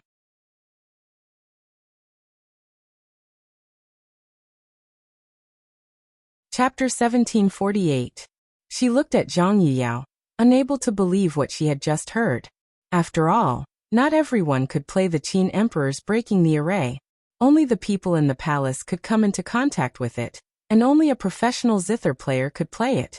Although everything in front of her was a little unrealistic, she believed that Zhang Feng could do it. She didn't know why, but ever since she entrusted herself to Zhang Feng, she trusted him completely. And the facts proved that she wasn't wrong. Zhang Yuyao covered her mouth. She also didn't expect that she would be able to play the Qin emperor's breaking the array one day. Although her zither skills were average, she was valued by the young master. Thinking of this, she couldn't help but feel warm in her heart. Thank you, young master. What are you thanking me for? These are all small things. Zhang Feng waved his hand and smiled. You can start practicing now. The Qin emperor's breaking the array will be here soon. As soon as he finished speaking, there was a rush of footsteps outside the door. A moment later, a voice came from outside the door. Dean, Mr. Bosher has sent you something and a message. Could it be the Qin emperor's breaking the array? Zhang Feng quickly walked out. He saw that the person was wearing the Yu residence's decorations. What message? The person quickly handed the package in his hand to Zhang Feng. However, he lowered his head and looked like he didn't know what to say. What message? Zhang Feng asked as he opened the package. Dean, please forgive me first before I dare to say. The person lowered his head and said. Zhang Feng was stunned. Usually, people who said such things didn't mean anything good. But thinking about it, a person like Mr. Bosher wouldn't say anything vulgar. I forgive you. Speak quickly. Zhang Feng was a little anxious. Hearing this, the man slowly raised his head and stammered. Mr. Bosher said that you are full of ideas all day long. If you put your mind to learning, you would have already surpassed us old bones. The old man has given you the lyrics and music of the Qin Wang breaking through the enemy's front. However, the old man won't be coming over these few days. He has to stay at home to recuperate. When the basketball game starts, the old man will naturally be there. Remember, do well. Don't let the old man down. As soon as he finished speaking, that person disappeared. Zhang Feng smiled bitterly. He didn't eat people. It seemed that Mr. Bosch had not yet recovered from his anger. But that's fine too. I'll rest at home for a few days and inform him when the basketball game starts. Zhang Feng glanced at the score in his hand and turned to walk towards Jingshu's room. The two girls heard the commotion outside the room, so when Zhang Feng entered, he stared at the package and didn't leave. Zhang Feng smiled and split the package in his hand into two. He handed the score to Jingshu. Jingshu, this is the score for the Qin Wang breaking through the enemy's front. Learn it with Yu Yao. The Qin Wang breaking through the enemy's front was divided into lyrics and music. Jingshu and the rest only had to learn the music. The lyrics had to be learned by the students of White Deer College. It also included singing and dancing, sticks, swords, and so on. This is the Qin Wang breaking through the enemy's front? Jingshu took the package, her eyes filled with surprise. She couldn't wait to open the package. When the words Qin Wang breaking through the enemy's front appeared in front of her eyes, she exclaimed excitedly, "It really is the Qin Wang breaking through the enemy's front. Thank you, young master." Zhang Yuyao's eyes flashed with surprise. Then she looked at Zhang Feng. "Thank you, young master." "You're welcome." Zhang Feng waved his hand and smiled. "You can start practicing now. You'll have to perform on stage." "Okay." Jingshu nodded at Zhang Feng and hugged the score tightly, afraid that someone would snatch it away. After that, Zhang Feng bade farewell to the two girls and walked to the basketball court. This was the place where the students usually entertained themselves. It was also the venue of the basketball competition. At this moment, all the students were busy on the basketball court. Some were setting up chairs, some were setting up tents. They were extremely busy. Ever since these guys knew that the college was going to hold a basketball competition, they didn't even study properly.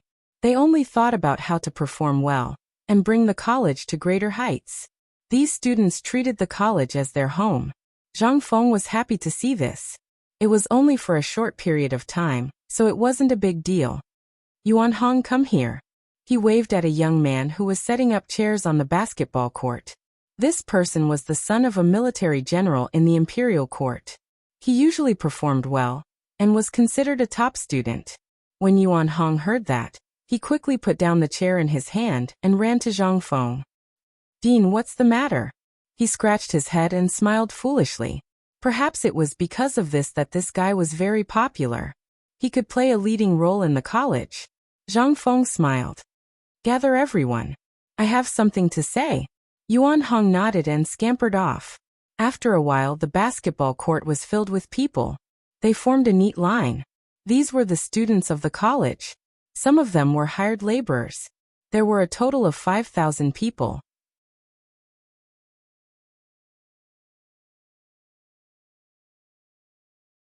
Chapter 1749. Zhang Feng swept his gaze over the crowd as he spoke in a loud voice.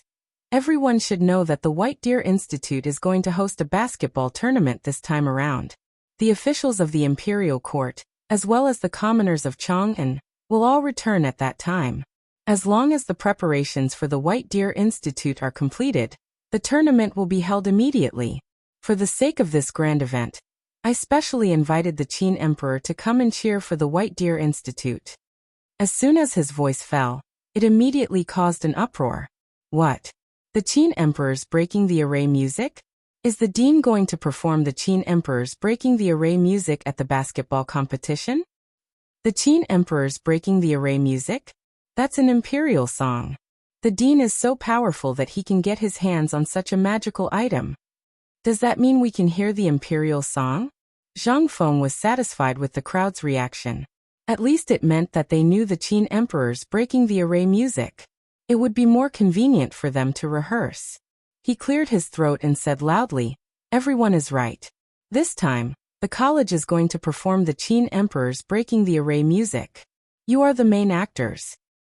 After saying that, Zhang Feng waved the lyric sheet in his hand. Everyone was stunned. They could not believe it. They could not believe that they could perform the Qin Emperor's Breaking the Array music. Many of them were commoners. They would never be able to come into contact with such an item from the imperial family, let alone sing it.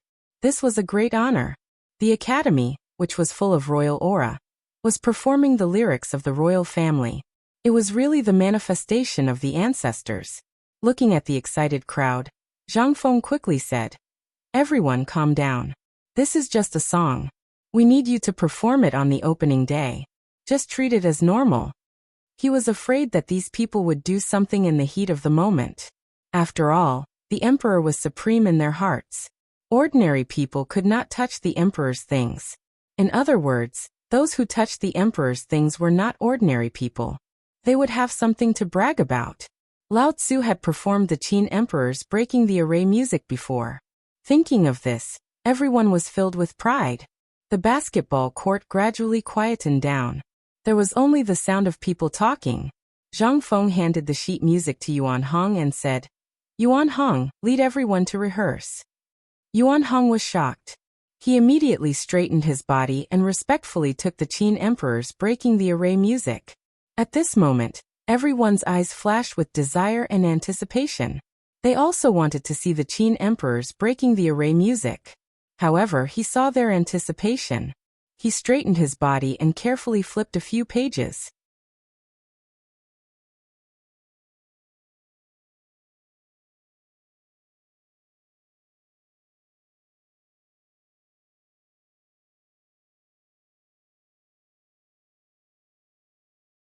There were a total of 100 people who were eager to give it a try.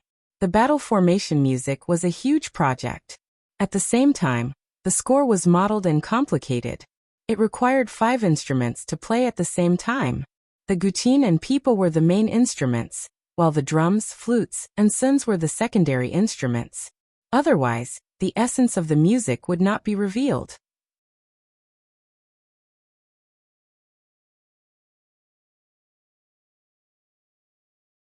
Chapter 1751. Is everyone ready? Zhang Feng turned around and glanced at the crowd as he asked. Everyone nodded in response, indicating that they were ready. Zhang Feng waved to Yuan Hong, who was at the front of the group, and then handed the flag to him. On the battlefield, the flag was a symbol of command, and so was the performance of the Qin Emperor breaking the enemy formation. Because the Qin Emperor breaking the enemy formation was a military song, even if the lyrics had been changed, it was still performed according to the original song and dance, restoring the scene of the battlefield. Yuan Hong held the Qin Emperor flag and walked to the front of the group. He was waiting for a signal, waiting for the music to play. For music and dance, the music had to be played first before the dancers or performers could go on stage. Zhang Feng nodded to Jingshu and Zhang Yuyao. The 2 girls immediately understood and placed their slender fingers on the strings. Ding ding zhang zhang. As the 2 girls played the guqin and pipa, the drummer behind them also beat the drums. Dong dong dong dong dong. This was only the prelude. There needed to be an introduction. As the formation changed, the other instruments would start to play. As the music started, Yuan Hong waved to the crowd and shouted, "Left circle rise." As soon as he finished speaking, the 4 groups immediately split into 12 groups. They stood facing each other, holding their swords in the air and roaring. There were 12 variations of the Qin Emperor breaking the enemy formation. They were the left circle, the right side, the first side, the second side, the second side, the first side, the second side, the second side, the first side, the second side, the second side, the second side, the second side, the second side, the second side. The left circle was the first variation, and it was also the simplest. During the opening ceremony, no one was allowed to speak. They could only wave the flag. Every time the flag changed, it meant that the formation had to be changed. That was the most difficult time. Yuan Hong held the flag tightly with both hands and waved it forcefully, allowing it to float freely in the air. Everyone kept changing their formation. Their footsteps were deafening, and their shouts were deafening. Roar, roar. Following the crowd's performance, the students at the side of the field seemed to have been ignited. They were young people and had restless hearts. At this moment, looking at the field, they were extremely excited and kept waving their clenched fists. Although they had never been on the battlefield before, the scene in front of them seemed to have infected them. Yu Shinan, Ouyang Xiu, Chu Suiliang, Xueji, and the others were also extremely excited. Their expressions changed slightly, and their bodies trembled slightly. They were all old officials, so they naturally knew the meaning of the music. In the past, it represented the invincible and invincible Qin army. Now it represented the Tang dynasty. On the stage, the music reached its climax. The guqin's depth, the pipa's delicacy, the big drum's brightness, the zhao's serenity, and the sun's simplicity. Sometimes it was low, sometimes it was cheerful. The 5 musical instruments instantly collided in White Deer College, producing waves of beautiful notes. Everyone was immersed in the singing and dancing of the students. Coupled with the beautiful music by the side of the stage, this was a perfect visual feast. After a while, Yuan Hong waved the Qin King's flag again, indicating for everyone to stop. The music by the side of the stage slowly came to an end. The performance finally ended, and everyone let out a long sigh of relief. The audience at the side of the stage also slowly sat down. However, they were still unable to calm down. After all, this kind of singing and dancing was rarely seen. They used their hands to pat their chests, trying to calm their uneasy hearts. Even Yu Shinan, Ouyang Xiu, and the others had to hold their hands together when they were serving tea. They were afraid that in a moment of excitement, they would drop the teacup. Yuan Hong held the Qin King's flag and walked in front of Zhang Feng. He said respectfully, "Dean, the drill is over." Zhang Feng nodded in satisfaction. He glanced at the neat team. In this drill, he didn't find any problems. This was enough to show that everyone had put in their efforts. The basketball game could be held at any time. He shifted his gaze to Yuan Hong and said, "You will temporarily take care of the Qin King's flag until the game ends. Also, inform everyone that the opening ceremony will be held tomorrow. Invite everyone to White Deer College." Hearing this, Yuan Hong was overjoyed. The dean's words were the greatest affirmation for them. There was no problem with the Qin Kings breaking the formation. They just had to wait for the opening ceremony. He smiled excitedly. "Yes, Dean. I will immediately bring people to arrange it." With that, Yuan Hong put the Qin King's flag aside and asked everyone to change out of their armor. He brought people to inspect the college. Zhang Feng turned to the 2 girls. "Jingshu Yuyao, go back and practice well. If nothing goes wrong, you will be performing on stage tomorrow." "Yes, young master." The 2 girls stood up and left with the band. After instructing everything, Zhang Feng turned and walked towards the audience. "Gentlemen, how was the Qin Kings breaking the formation just now?" Zhang Feng pointed at the students behind him who were changing their clothes. Old Man originally thought that the Qin Kings breaking the formation would be ruined by this brat. I didn't expect him to interpret it with a completely new feeling. Yu Shinan stroked his beard and said with a smile, "Not bad." Old Man had also seen the Qin Kings breaking the formation in the palace. It had a solemn and serious temperament. After being interpreted by you, this brat, there was a sense of liveliness. Ouyang Xiu nodded and interrupted. "With you gentlemen around, this brat will be more at ease." Zhang Feng smiled.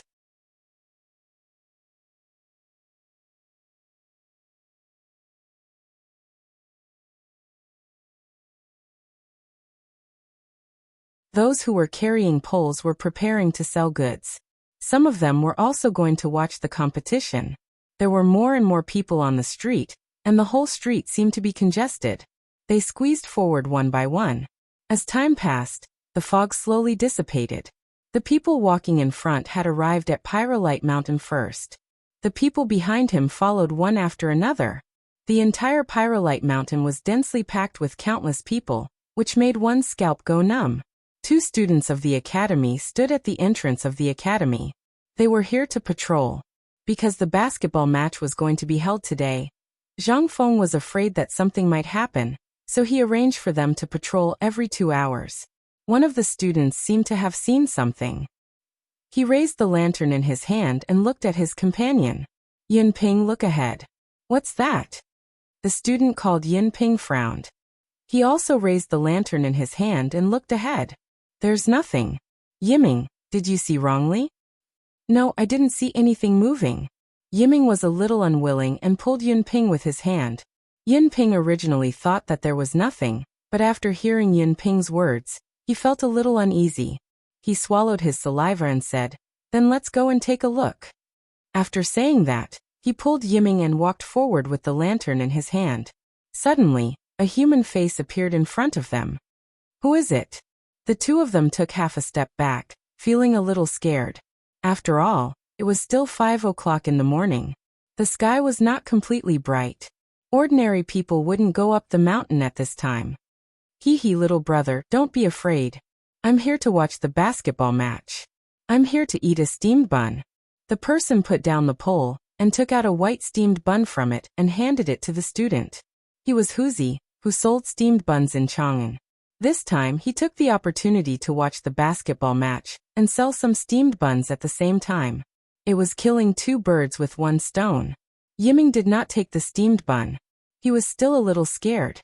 He held the lantern and shone it on Wuxia's face. Seeing Wuxia's silly smile, Yiming relaxed his vigilance.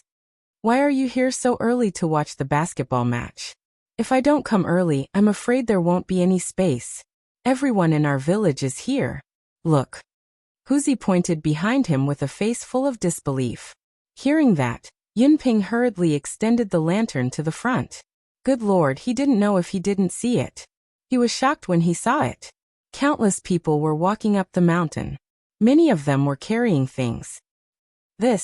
Yinping was frightened and was a little speechless. Little brother, don't be afraid. These are the people of Chang'an City. They're here to watch the basketball match. Wuxia said with a smile. The 2 of them looked at each other and were a little speechless. Damn it. They came so early to watch the basketball match. The sky wasn't even bright.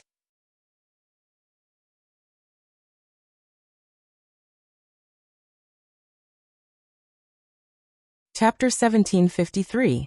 If it weren't for the fact that the 2 of them were brave, anyone else would have been scared to death. Yiming rolled his eyes at Wuxia and said angrily, Wait here. I have to report to the dean. After all, it's too early. We can't make the decision. Okay, sorry to trouble you. Wuxia chuckled and quickly took out 2 steamed buns from the basket and handed them to the 2. You 2 haven't eaten yet, right? Here. Yiming swallowed his saliva. In fact, he had been hungry for a long time. He glanced at Wuxia and didn't find anything strange. He took the white steamed bun and took 2 bites. He said vaguely, Wait here. I'll go inform the dean. With that, Yiming held the steamed bun in one hand and ran to Zhangfeng's residence. Soon he arrived at Zhangfeng's residence. Dean, something happened at the entrance. Yiming panted and shouted loudly. In the room, Zhangfeng was sleeping soundly. Suddenly, he was awakened by the shouting. He held the blanket tightly, but the shouting didn't stop. Dean. Zhangfeng couldn't take it anymore. He pulled the blanket away and shouted at the door. Damn it! Which bastard is disturbing Lao Tzu's sleep? Do you want to die? With that, he jumped up from the bed, opened the door, and walked out quickly. You better give Lao Tzu a reason. Zhangfeng pointed at Yiming and shouted. Yiming felt wronged. He lowered his head and said, Dean, I know it's not good to disturb your sleep, but something really happened.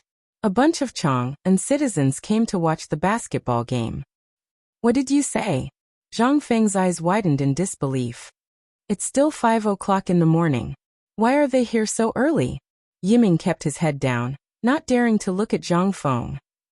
They came early. They want to get a good seat. Otherwise, there will be too many people. Hearing this, Zhang Feng frowned. If they came so early, it meant that there would be more people behind them. Would White Deer College be able to accommodate so many people? Besides, there weren't that many seats. If it really didn't work, then some people could only stand and watch. Just as he was thinking, Yiming's voice rang out once more. Dean, these people are still outside the academy. Should we let them in?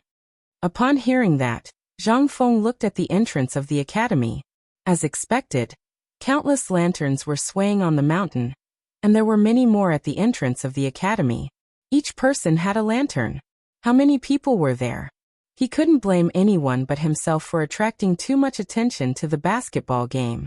Since he was already here, he couldn't just leave him outside the door. Let them in. Zhang Feng sighed inwardly and looked at Yiming.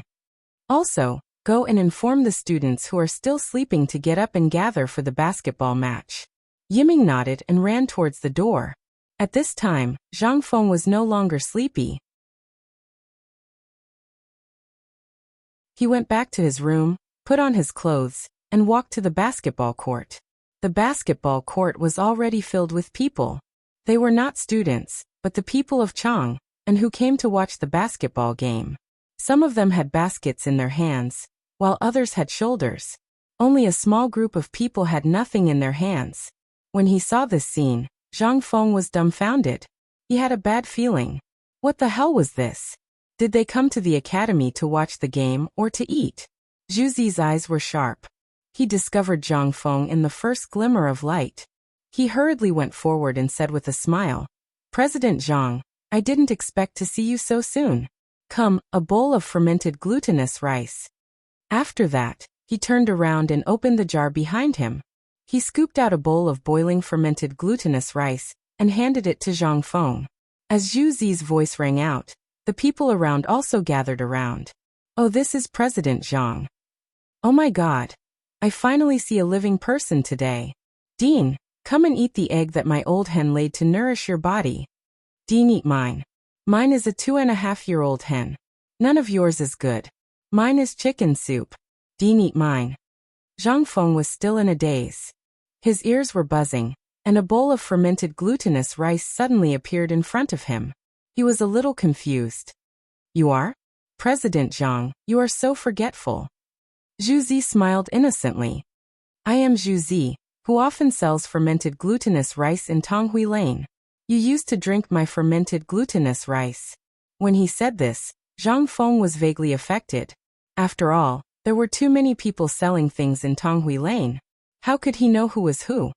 Zhu Zi, why did you bring fermented glutinous rice to White Deer College? Also, are these people carrying pots the same as you? Zhang Feng pointed at the people behind Zhu Zi who were carrying bottles and jars.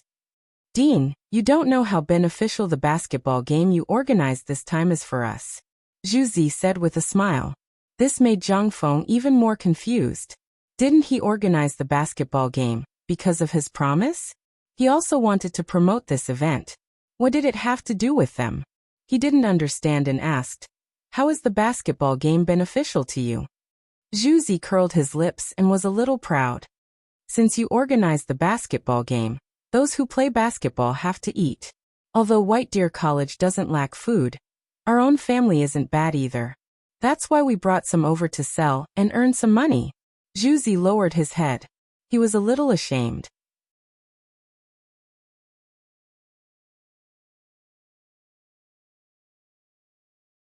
Chapter 1754. After all, the academy belonged to someone else. It was rude of them to bring their goods here to do business, without informing him first. Zhang Feng finally understood that these people were here to make money during the basketball game. Lao Tzu organized the basketball game for them to watch. If they were not here to do business, they could have just brought their own eyes. Why did they bring their own goods here? Did they think that Lao Tzu was a wet market? However, even though they scolded him, these people were still smart. They knew that they had to seize this opportunity to make a fortune. Here, Dean, give me a bowl of fermented glutinous rice. Zhu Zi was indeed a businessman. Seeing that Zhang Feng's expression was not right, he quickly handed over the fermented glutinous rice in his hand. Zhang Feng rolled his eyes at Zhu Zi. He now suspected that this guy was the one who started it. However, he could not say it out loud. After all, everyone was trying to make a living. He took the fermented glutinous rice and forced a smile. I don't object to you selling things, but you have to abide by the rules of the academy and not cause trouble. After he finished speaking, he picked up the bowl and swallowed it in one gulp. As for what Juzi said, he did not hear it at all. He only hoped that these people would not destroy the academy and would not go around spilling food. Seeing that Zhang Feng had eaten the fermented glutinous rice, the others could not stand it and took their own food. Dean, have a bite of mine. You haven't eaten my eggs yet, Dean. Seeing this, Zhang Feng quickly waved his hand and fled. If he ate any more, he would be stuffed to death. Just as he was about to leave the basketball game, Yuan Hong came over with a group of students. Zhang Feng did not have a place to vent his anger, and now there was a punching bag. He quickly stepped forward and said with a gloomy face, Yuan Hong, why are you only here now? Do you only know how to sleep the whole day? Yuan Hong rubbed his sleepy eyes and was a little confused. I'm sorry, Dean. Seeing this, Zhang Feng could not vent his anger. He pointed to the commoners behind him and said, Yuan Hong, these are the commoners who came to watch the competition. Get some people to make arrangements for them. Leave 3,000 seats and distribute the rest to the commoners. With that said, Zhang Feng was about to leave when he suddenly remembered something. Also, you can't eat the food of the common people. By the way, help me pay for a person called Juzi's wine. After hearing all this, Yuan Hong, who was still in a daze, became even more confused. What did he mean by not eating the food of the common people? How could the commoners get food to watch a basketball match? And what fermented glutinous rice? Just as he was about to ask for clarification, he realized that Zhang Feng had left without looking back.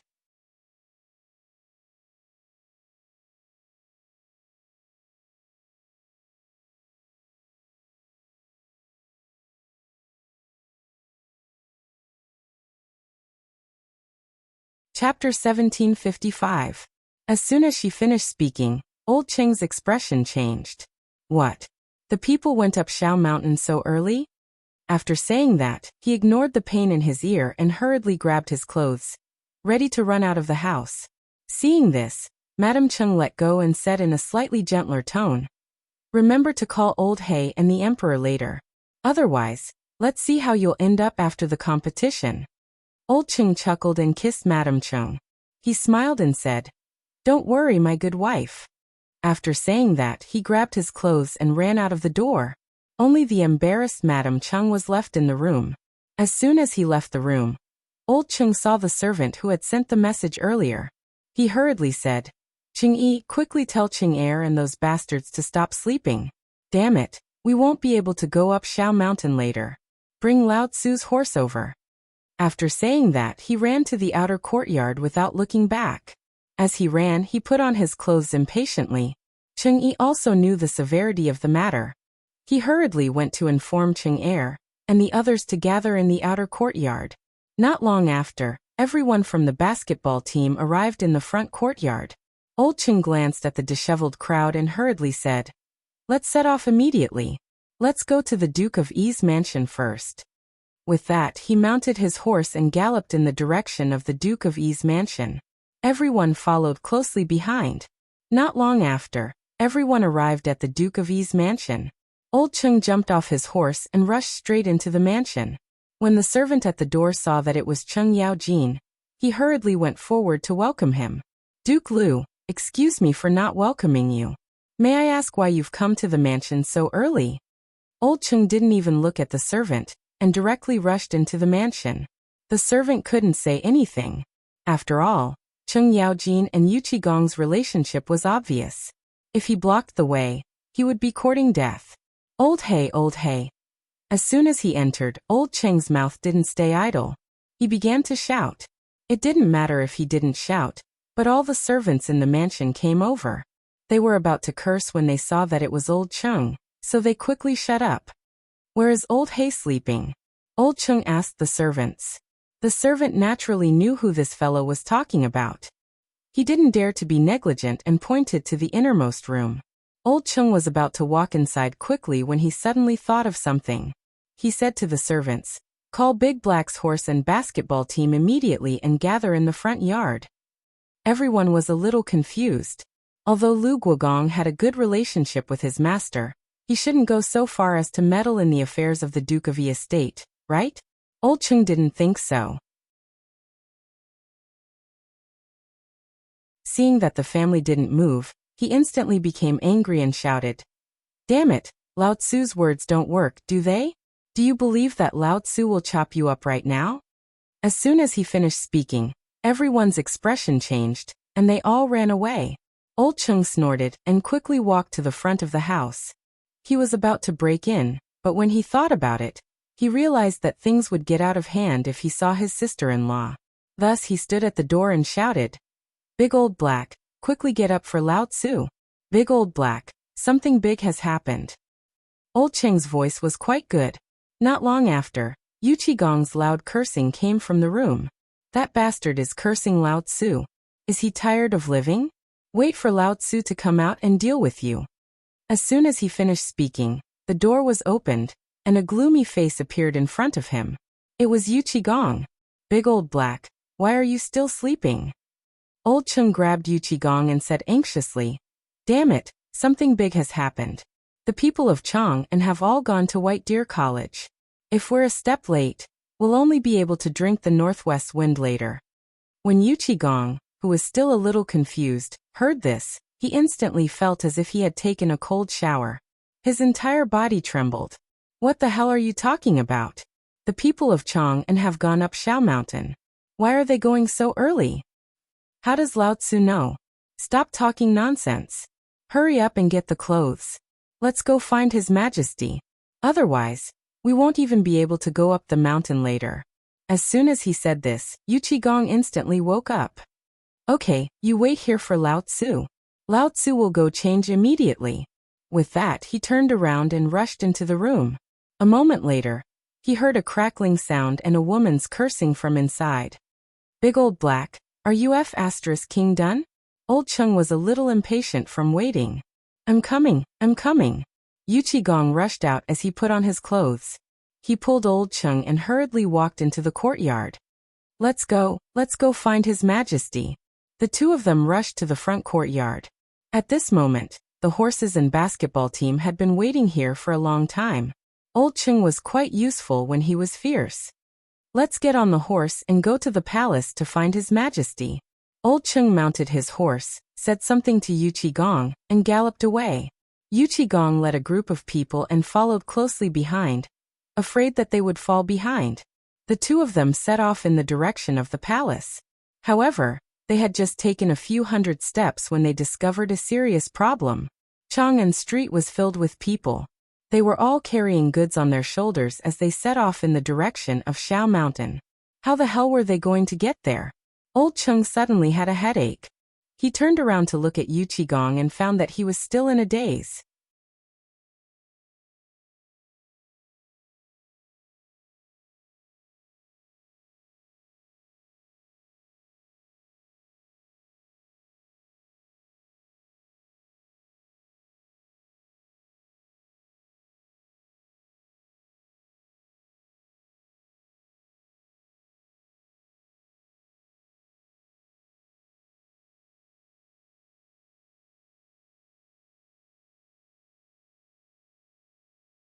Only then did the group set off for White Deer College.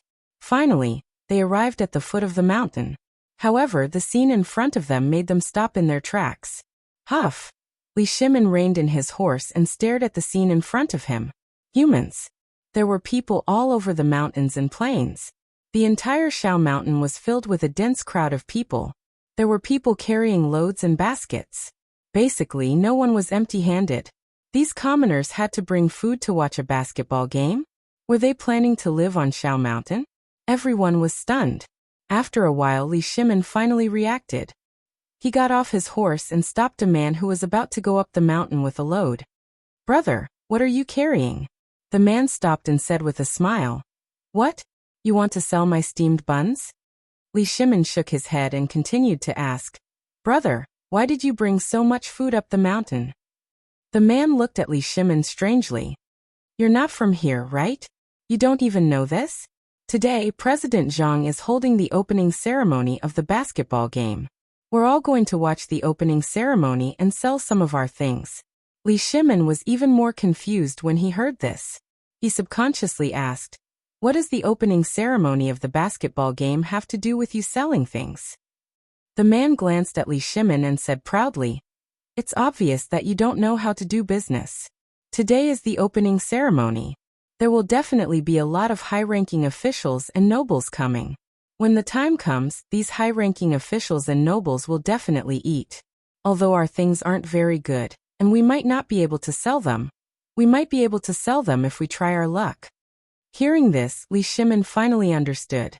These commoners had originally planned to use this competition as an opportunity to go up the mountain to do business.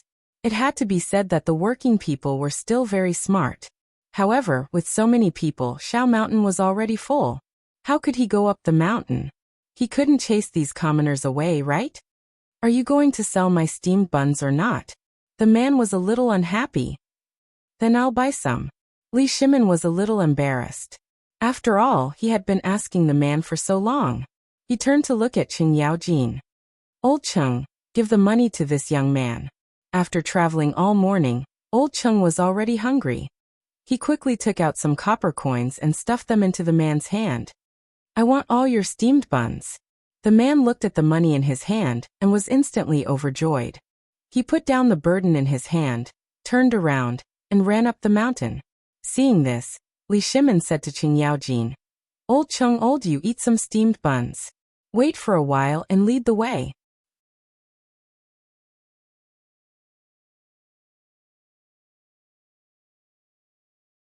Chapter 1758. The two of them laughed mischievously and distributed the steamed buns. After a while, everyone was full. Cheng Yaojin and Yu Qigong took on the heavy responsibility of being the two guardians, and led the basketball team to open a path. The two of them were born in the military, and were not cultured people. They pushed and shoved to open a path.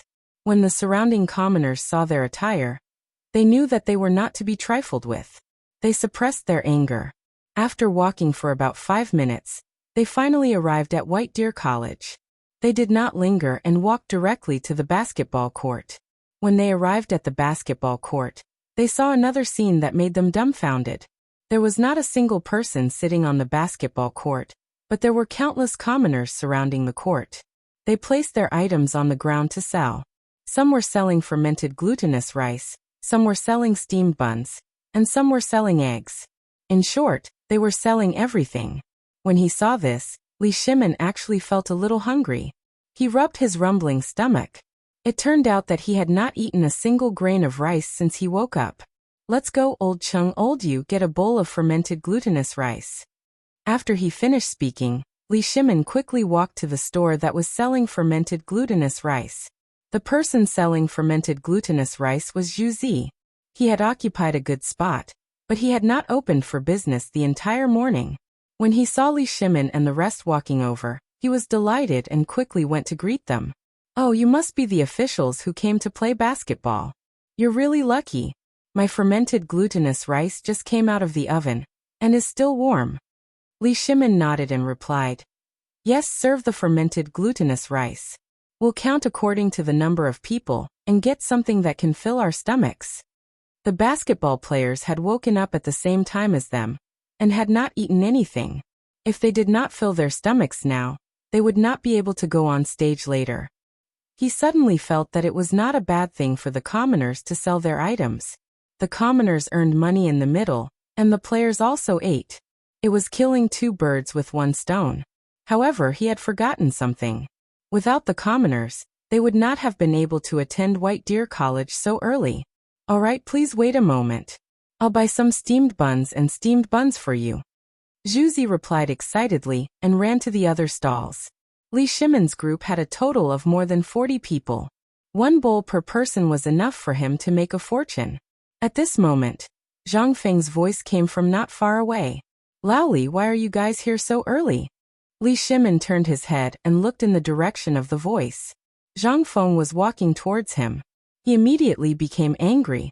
It's all your fault, kid.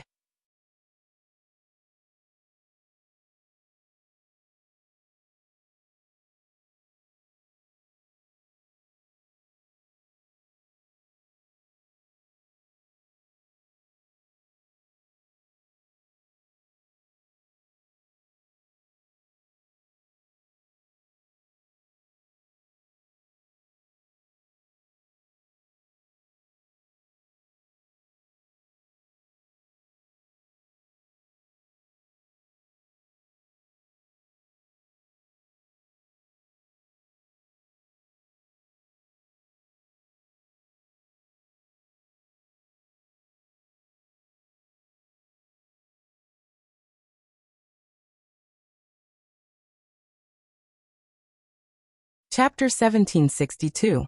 They had finally heard it today, but it was about to end again. Everyone looked at the beautiful woman on the stage with hope in their eyes. Zhang Feng put down his flute, and Jingshu stopped playing her zither. The two of them looked at each other and smiled. Zhang Feng returned to the center of the court and picked up the microphone. Everyone, the opening ceremony is over. Now let the basketball match begin. As soon as he finished speaking, the audience burst into applause. This was the afterglow that everyone dedicated to Zhang Feng's performance of the Laughter of the Sea. Of course, there was also the Qin Emperor breaking the array. With these two songs as the backdrop, the climax of the basketball court was stirred up again. Zhang Feng waved his hand and signaled for everyone to stop applauding. Then he continued, "Next, I will talk about the rules of the basketball match.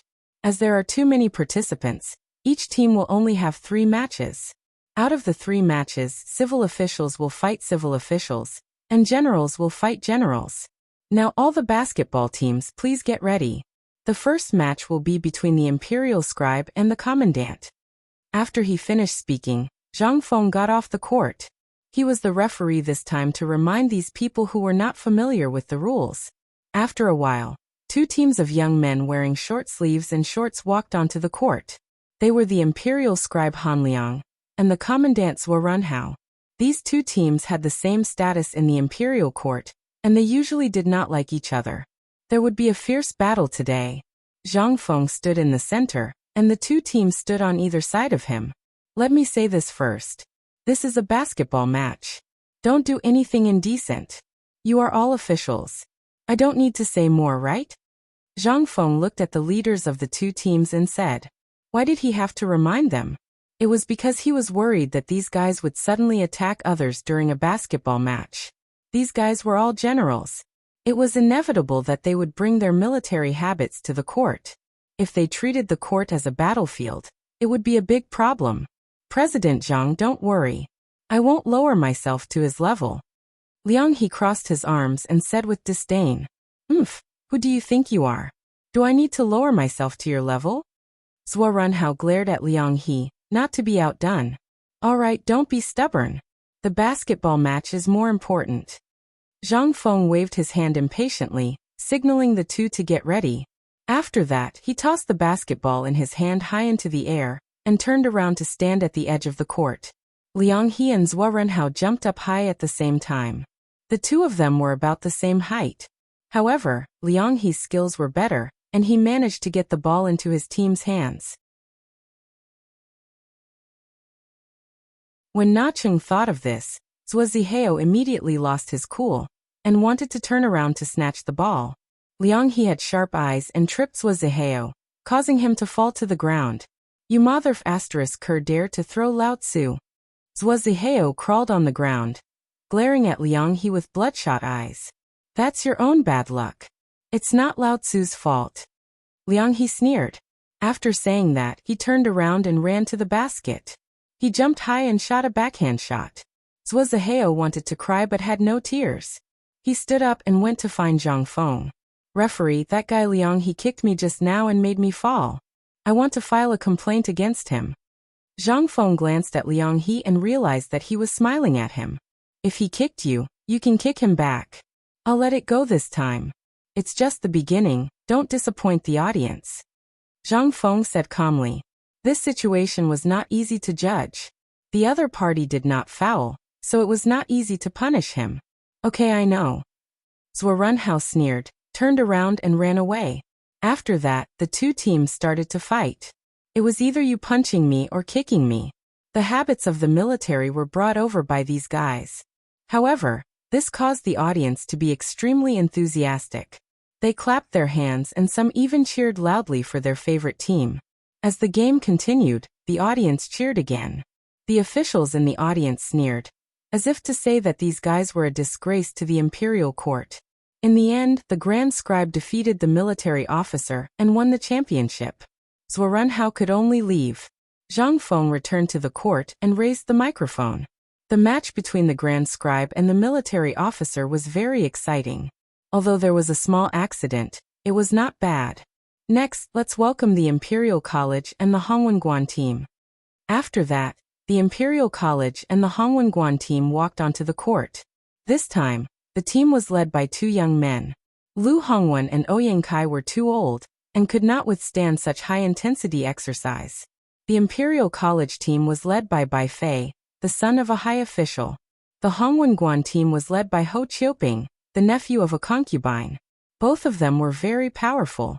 Of course, this referred to their background. Zhang Feng called the two teams to his side and started to warn them. You saw the Grand Scribe and the military officers team just now. You are all scholars, so I don't need to say more, right? President Zhang, don't worry. We are scholars, so we will not do anything vulgar. Bai Fei smiled and then looked at Ho Chioping. What do you think, Brother Ho? Seeing that the other party had said so, Ho Chioping naturally agreed. Of course, President Zhang, don't worry. Zhang Feng glanced at the two of them. Although the two of them were on good terms, he kept getting the feeling that these two fellows were restless.